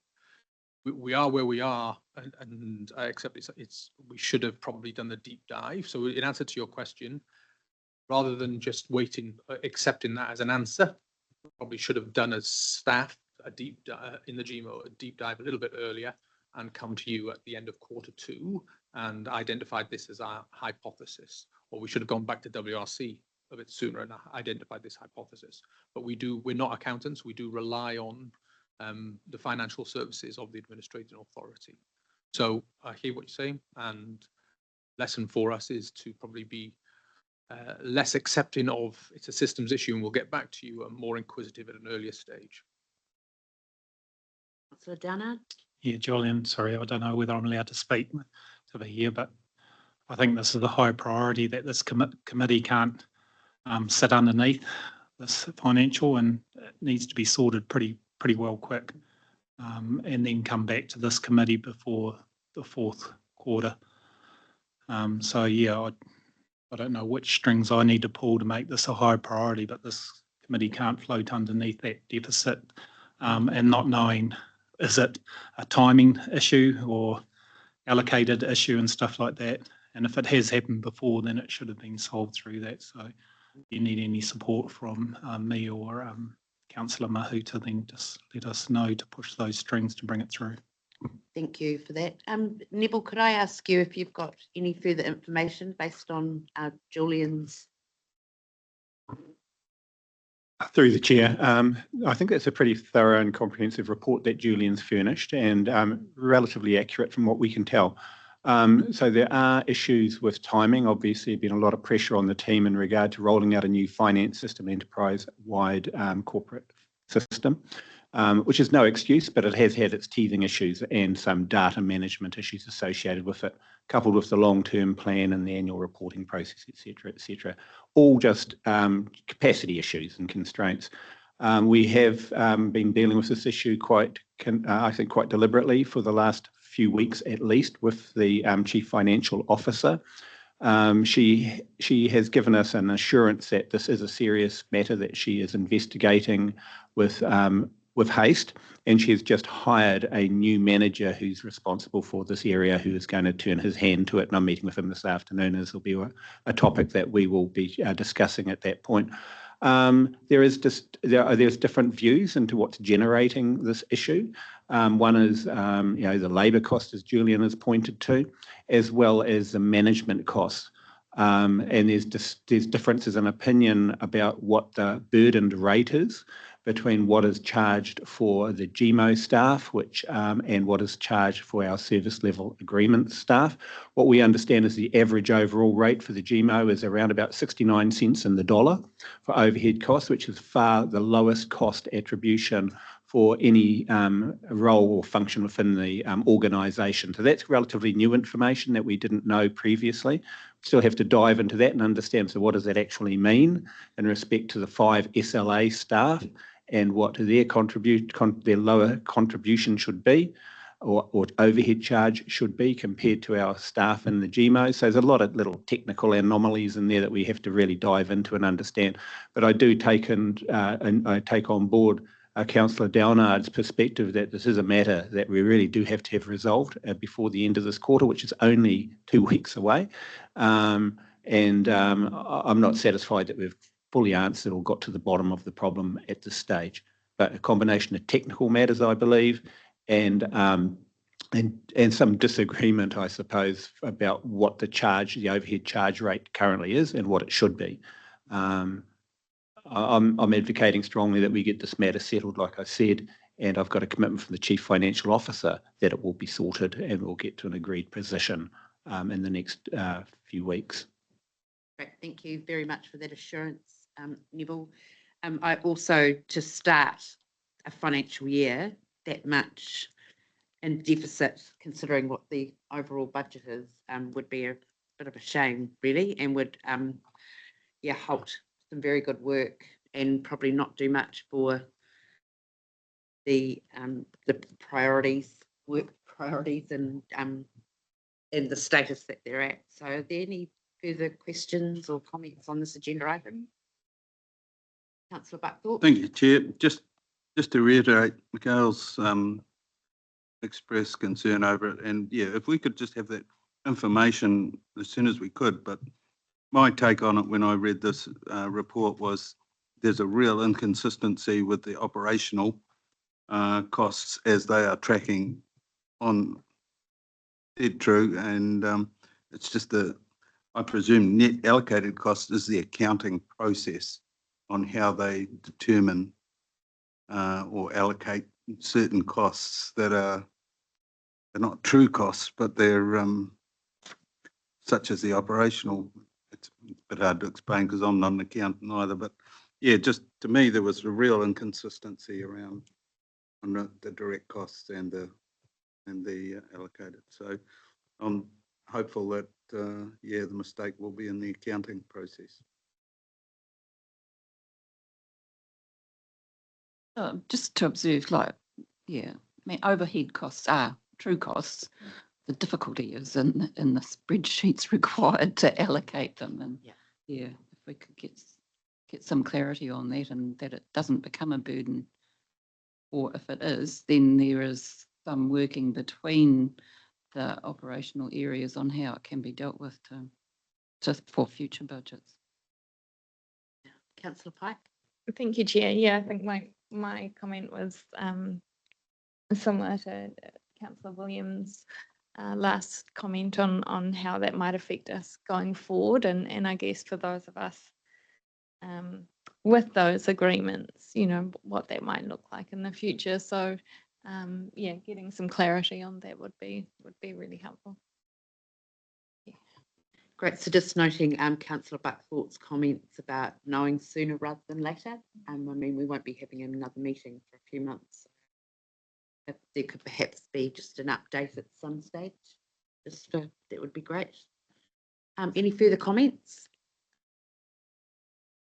Thank you. The recommendation is that the finance report, 1st July to 31st March 2024 be received. Can I have a mover and a seconder for that, please? Thank you, Deputy Mayor Goddard.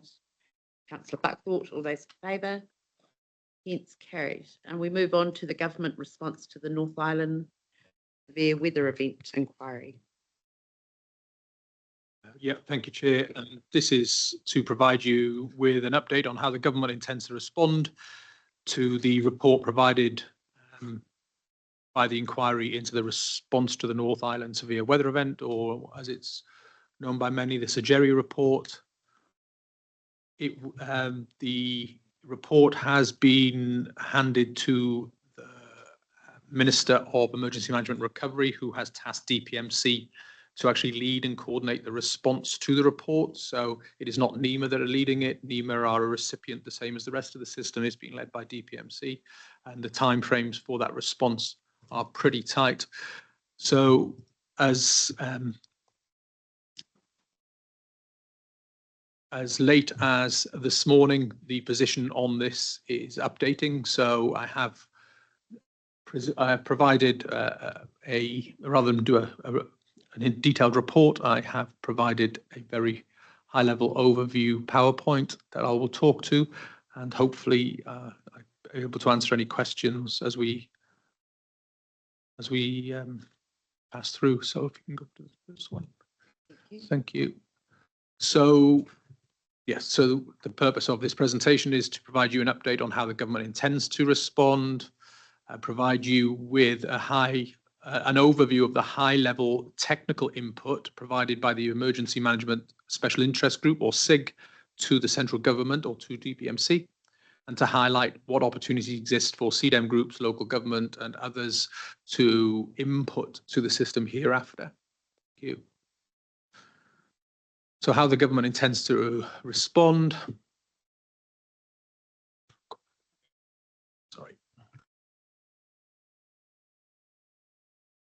So the preparation for the government response is underway, led by the Risk and Systems Assurance Group of the DPMC. The tight time frames for the response are that the high-level briefing was provided to DPMC or by DPMC to Cabinet on the 10th of June, and that includes how the DPMC intends to consult and collaborate with the wider sector. I've not seen, or we have not seen, that briefing to Cabinet, and nor would we, because Cabinet briefings are confidential. What we now know, as of late last week, I think it was Friday last week, there are now a number of workshops being hosted by DPMC. In July, there's probably a couple every week. And those workshops, there are people invited to those. There is somebody from LGNZ. We now have the Emergency Management SIG have some representatives on that as well, or on a number of those workshops throughout July. The Cabinet options paper is expected to be presented in September of this year, and that will include some recommendations around investment and resourcing. DPMC intend to have a three-phase approach, and that's looking at what can be progressed now within the existing legislation and the current resources, so no budget, no legislative change required. What needs additional investment in terms of resource and finance, and what needs legislative change.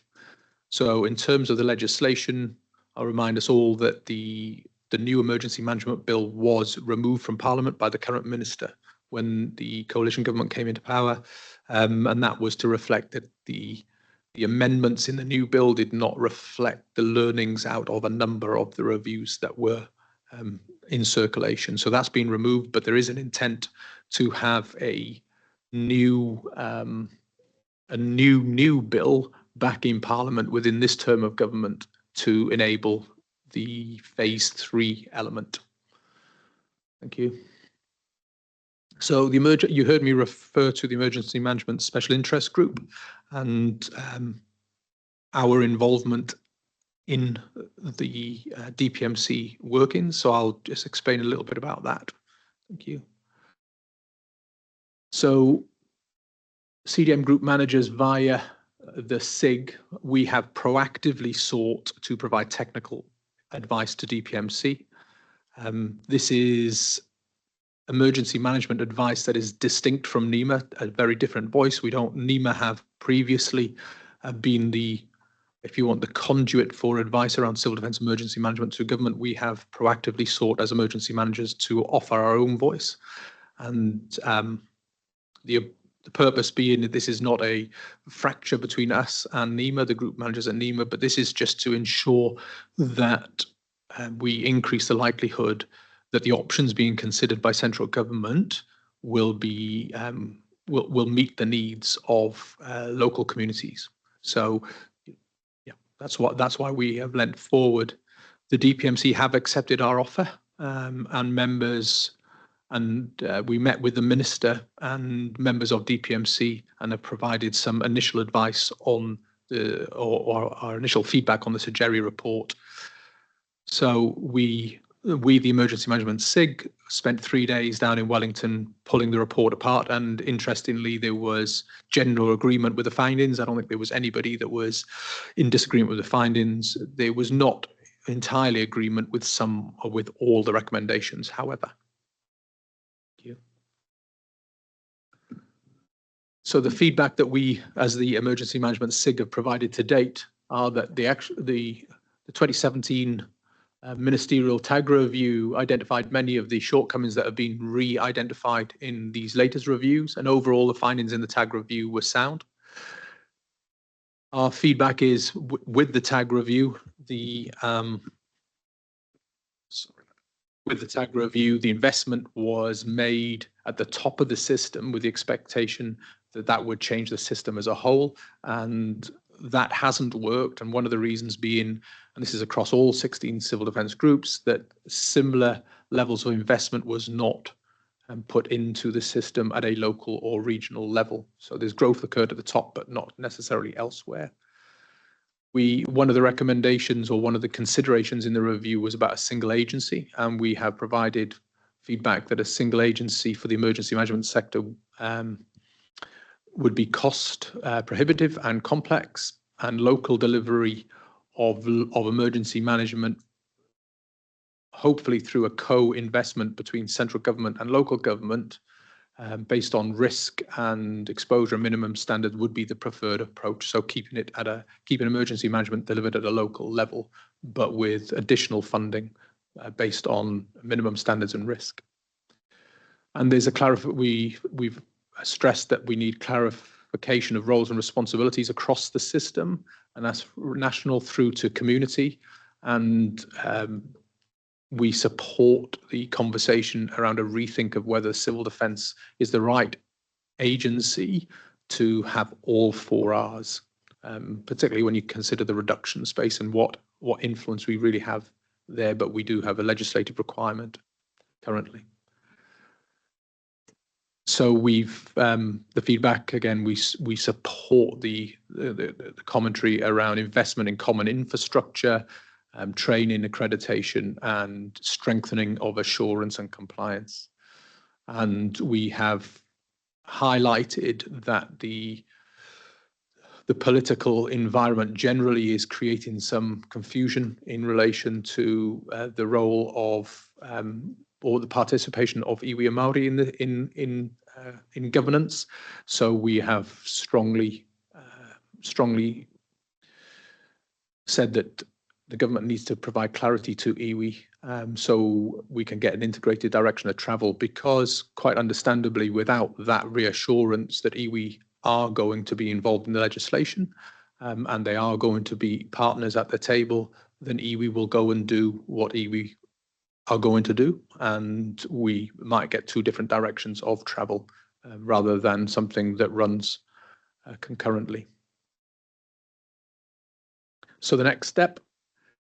So we've raised concerns. Concerns is probably too strong a word, but we have highlighted that the speed of the intended change is could be problematic for consultation, but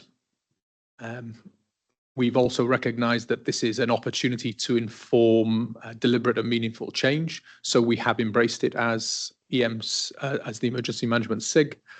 We've been clear, however, that we cannot and do not speak for the civil defence groups. We are group managers talking from a technical advice perspective. We don't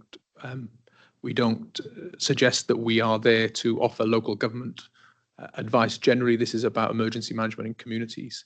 We do operate under, so some reassurance that we're not a rogue group. The SIG does operate under Taitura, which is the regional council chief executives, the same as all the other, so for the river management SIGs.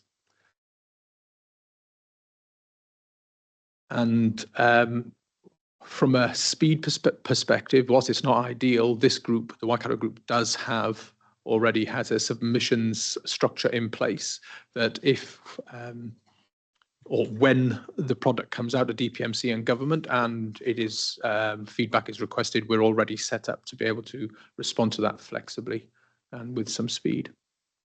Yeah.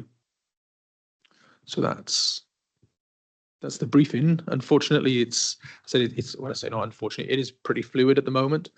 I think it was, I'm trying to think of the groups off the top of my head. The workshops in July are the role of the community, the role of NEMA. It is what does local delivery look like? What does funding look like? So there are a number of there are a number of different workshops. We've been identified, we being the SIG have been identified for 2 of those workshops. We've gone back and asked if we can be on all of those workshops. So we're waiting for the response back from DPMC to agree that we can be on those workshops. And we as a SIG have already identified a number of subject matter experts if you want to go on those groups, in the anticipation that they will accept our request to be on all of them. Councillor Pike. Thank you, Chair. Yeah, I guess just a question around, I guess there's obviously a precedence happening through the current government of bills going quite through in a very short submission turnaround. Is there other ways that we can inform, you obviously just mentioned some, but as individual councils, help better support some of the messaging here ahead of the official submission process?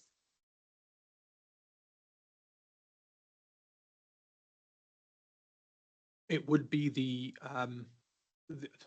approach that we're advocating is we sit under the regional CE SIG. We are not at the moment for this purpose, okay, for this advice, and that allows us, because it's not we're not just a group that's made up of or sat on the side with no connectivity to the wider group. We can't come back, being quite honest, I can't come back as an awkward position and say, this is what DPMC have shared with me, and I'm now coming to you as the group or to individual councils and say, you might want to submit on this, because that's not consistent with the agreement that as to how we've got a seat on the table, which is to provide technical advice to the system. However, because we are under the regional chief executives, it would be wholly appropriate, because we have to share our advice with them, that those regional chief executives then share that with KEG chairs, for example. So we are trying to plug the system in, but it's not going to be speedy. It's not going to be efficient, unfortunately. So I think we just need to, unless something comes up really, really catastrophic, that we then escalate through the regional chairs and say, you might want to have a view on this, and then they would seek advice from KEG chairs and others. I don't see there's a way of getting advice from councils or input from councils at this point. It would be inappropriate to where we are in the process. Yep, that makes sense. It's I suppose it's a way of turning it from a different perspective. At the moment, we've got a seat at the table to try and influence from a technical point of view what good looks like. If we are, and that's the parameters we've gone in, if we were to not maintain our behavior in line with that agreement, we could not have a seat at the table whatsoever, and we're not influencing it, and we just receive the outcome with short turnarounds to provide a submission. So I think it's better to be at the table influencing than waiting at the other end. Yeah, definitely. I wouldn't want to jeopardize that. I guess they just looking for opportunities, maybe the workshops or something that councils could independently give some feedback, noting that there's likely to be a short submission period. Deputy Mayor Williams. Thank you, Chair. Just so concerning that once again we've got central government, like when you read the names of those workshops, that things are happening at a very high level to determine what a community looks like. Like it's just registering another comment, and yeah, with Councillor Pike, we're going to suffer from burnout on trying to make sure that local people have a say in how central government wants local government to behave.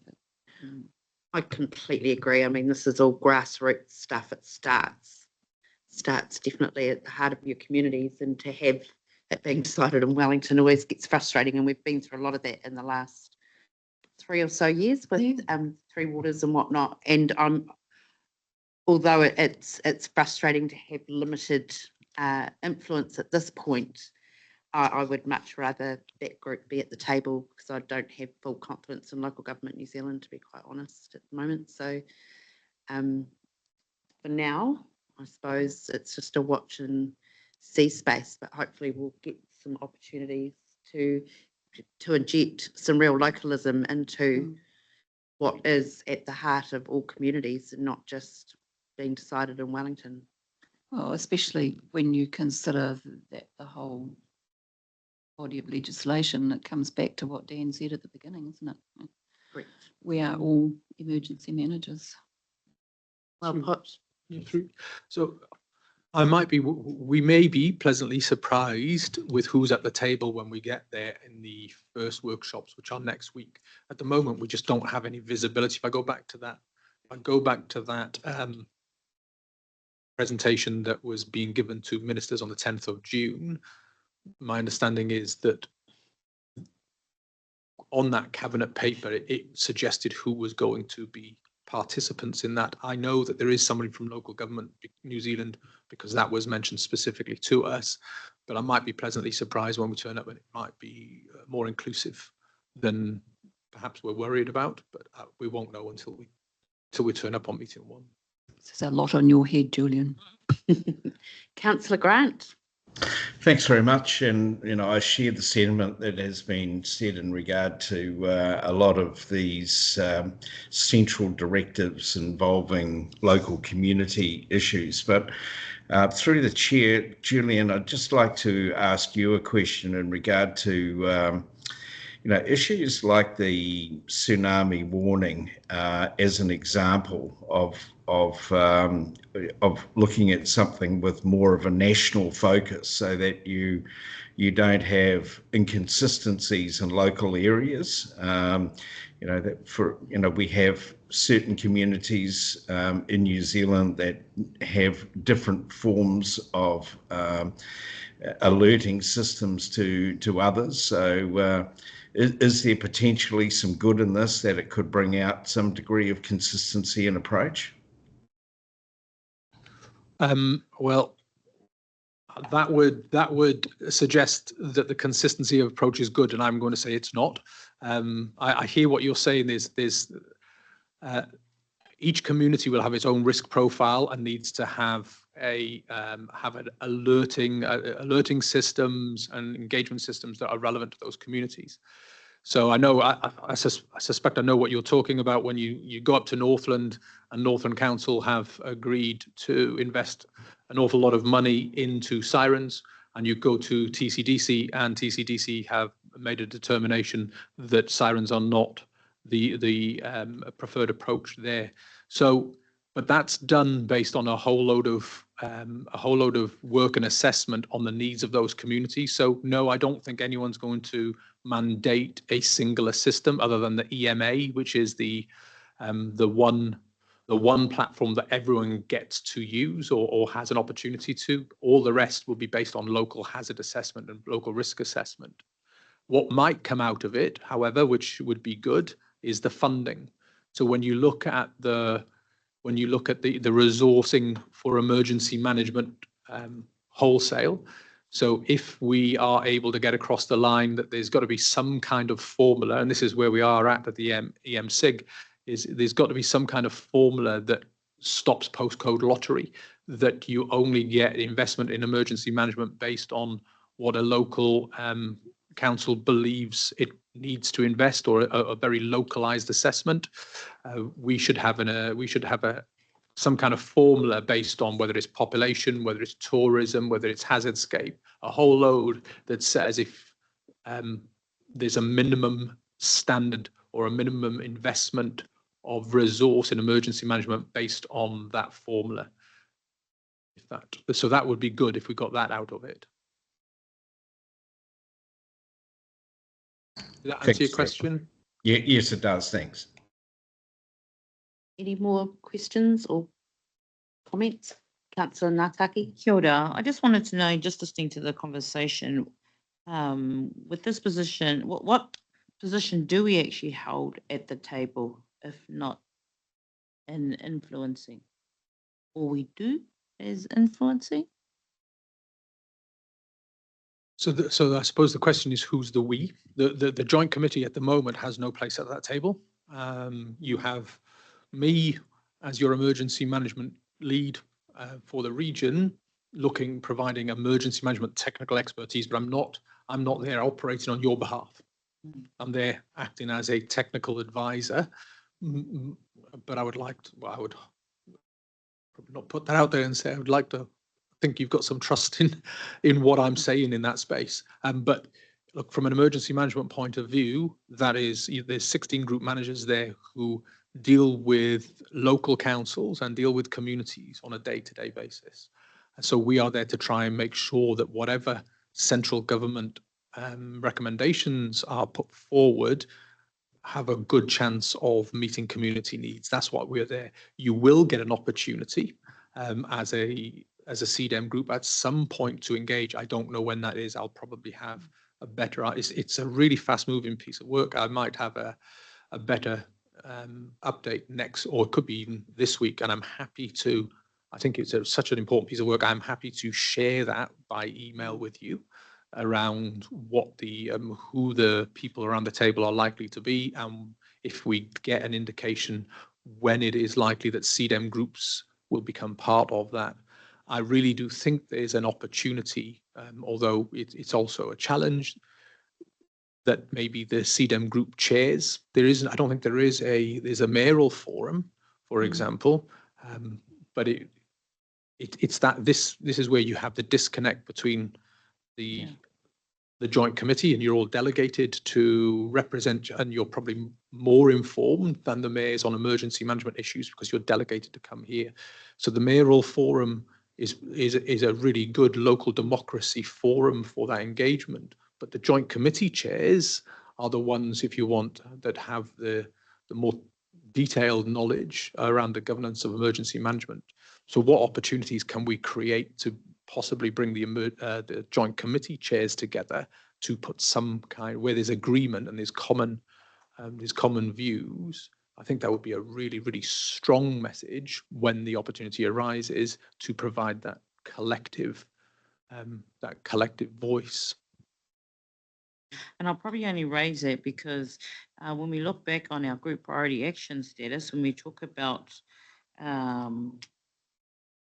we spoke a little bit about the iwi and what that looks like. It's just being tika and pono to who we are as a CDEM group when we're in those spaces.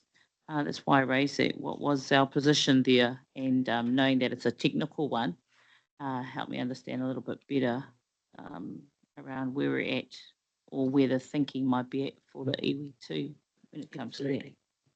And we've been really strong through the chair. We've been really strong as emergency management, if you want, leads in the conversation with DPMC of the importance of the engagement with iwi. And at this moment in time, whilst there's, we as a joint committee do not, other than the technical advice and the cultural experience of individual members, we don't have iwi representation, specific iwi representation around this table.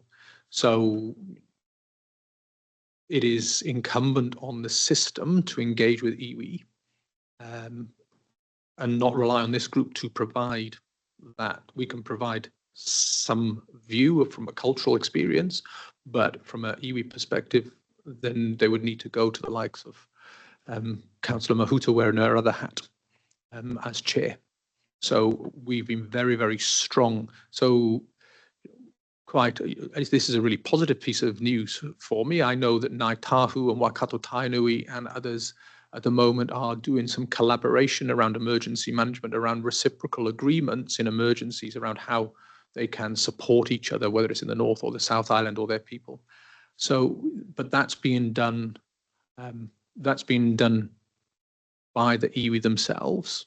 And it would be really good for the DPMC to hear about that piece of work, or at least connect with that piece of work to understand what that looks like and what experiences has driven that piece of work.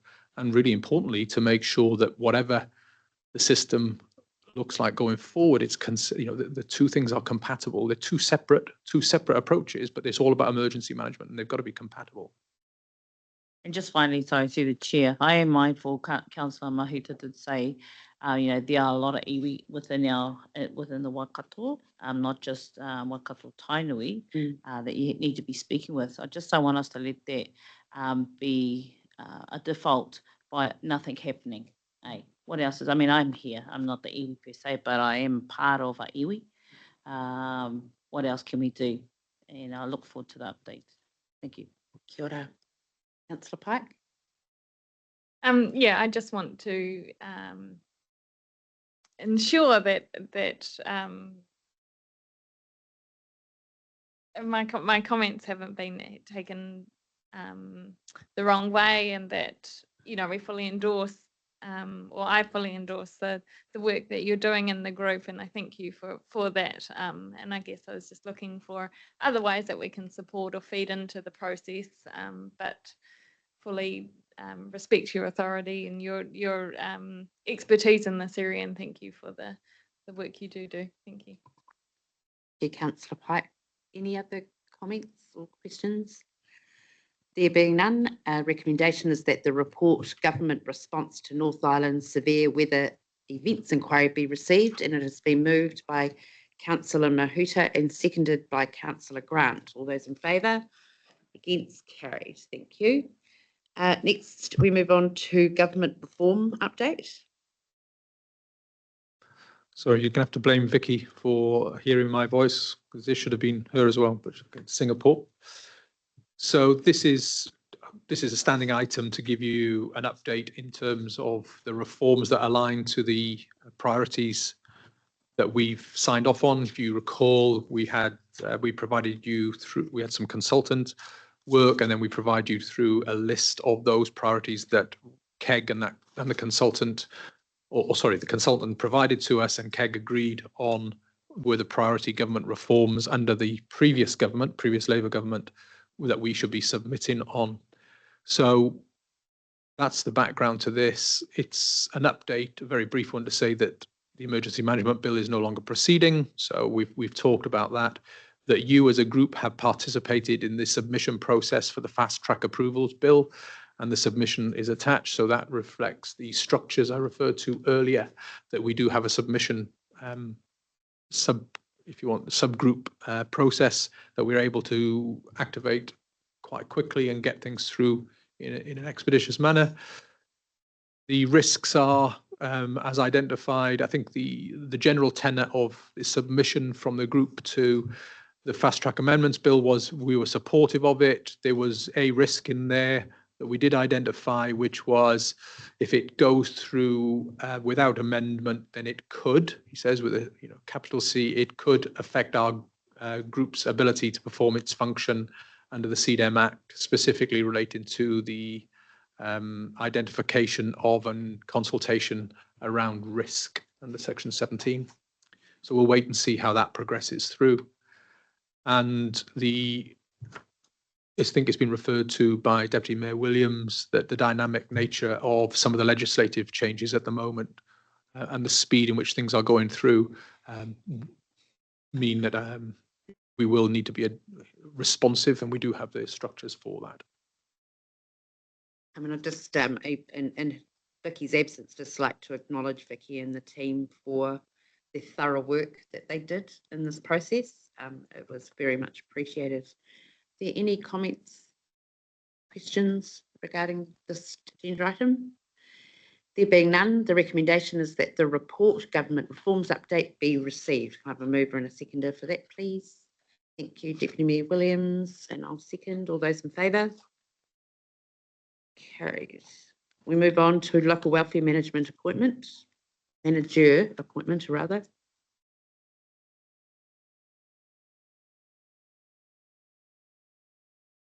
So this is to provide you an update in relation to an appointment of a local welfare manager that has been made under the Statutory Roles Advisory and Appointment Committee.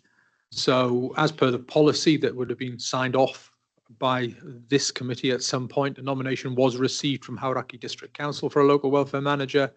They completed a selection process, which included interview by the STRAC or the Statutory Roles Advisory and Appointment Committee, and they were assessed as being suitably qualified and experienced for that role. So they have been appointed. The purpose of bringing it to yourself as a committee is you have previously requested to be informed of the welfare manager appointments. There's no powers that you're vesting, but what you have noted in the past is the significant and critical role welfare managers play in the management of the consequences of an emergency. So the person appointed is Michelle Johns from Karakia District Council, and she's the local welfare manager. Councillor Buckthorpe. Thank you, Madam Chair. I perhaps should have declared a conflict as, on this.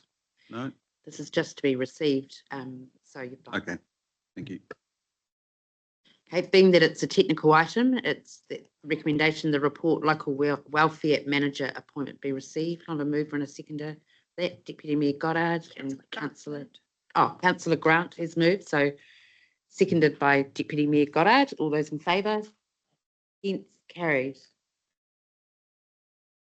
Next we move on to the KEG meeting summary, which I will take as read, considering we don't have someone on the KEG here today. But are there any points or maybe questions in this that perhaps we could get guidance from Julian or perhaps Neville on at a stretch? For yourself, Chair, I could just say that most of the stuff here, most of the stuff on the KEG report has come through here as well. There are a couple of items that are not come through here, such as the PCBU stuff and the commonalities and linkages, but on the whole, and the exercise plan, but on the whole, everything else has come through. Yeah, thank you. And because of that reason, that's why I didn't think it was worthy to be tabled. So Neville, would you like to add anything? No, I just endorse what Julian has stated, and noting that when we set the agenda for this meeting, we deliberately reflected a lot of the content that we discussed at the KEG meeting as well. Not all, but those that we thought were substantive and with the committee hearing. Thank you very much for that. Okay, the recommendation is that the report for the coordinating executive group meeting summary be received. Moved by Councillor Ngātaki, seconded by Councillor Buckthorpe. All those in favour? Against? Carried. And our final agenda item is the NEMA quarterly update, and today we welcome Simon. Thank you, Madam Chair. I'll take the report actually as tabled as read. Julian's covered a lot of the content that I would talk about in here. Some of the key items probably is NEMA's role in the DPMC NEWA report structure. Back to the Minister. We're only a player in that, as Julian has mentioned. It's being led by DPMC. Some of the information that came out of the jury matter report has led our chief executive to make some decisions.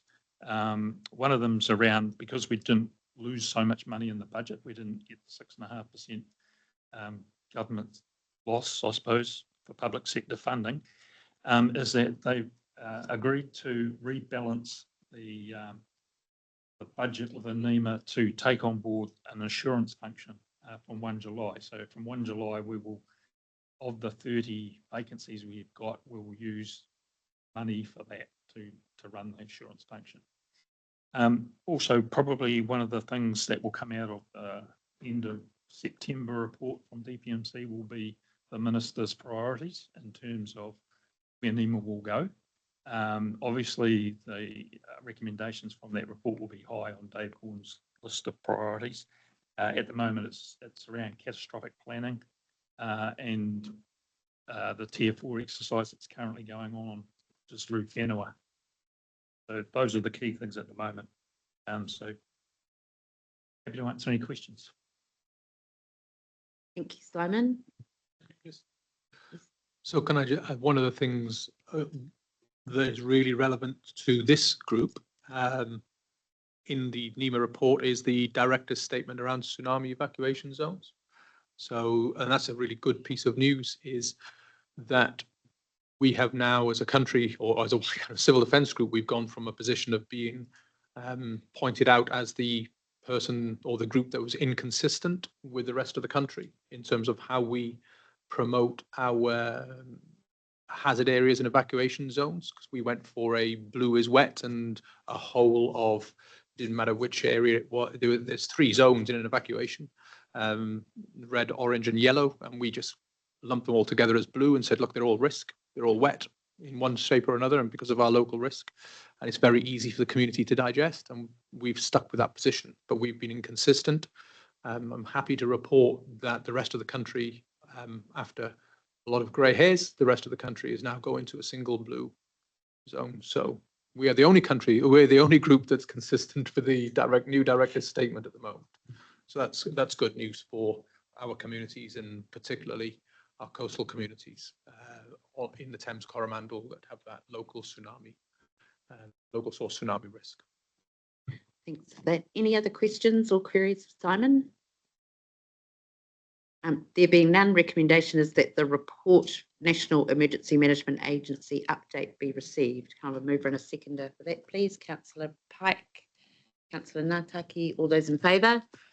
Hence carried. Right now, close for the Karakia, but just everyone's welcome to stay for lunch, which is just through the doors to the left in the first meeting room, and lunch is here. So hopefully, Deputy Mayor Williams, you might be able to catch a quick bite in between your back-to-back meetings. Yes, Julian.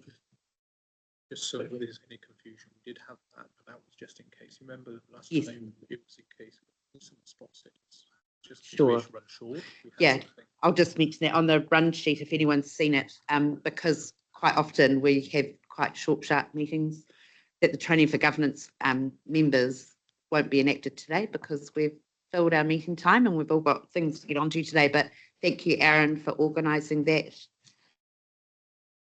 So uni here, mā te uru tapanui, kia wātia, kia mama, kia nākau, te tinana, te hini naro, e te ara takata.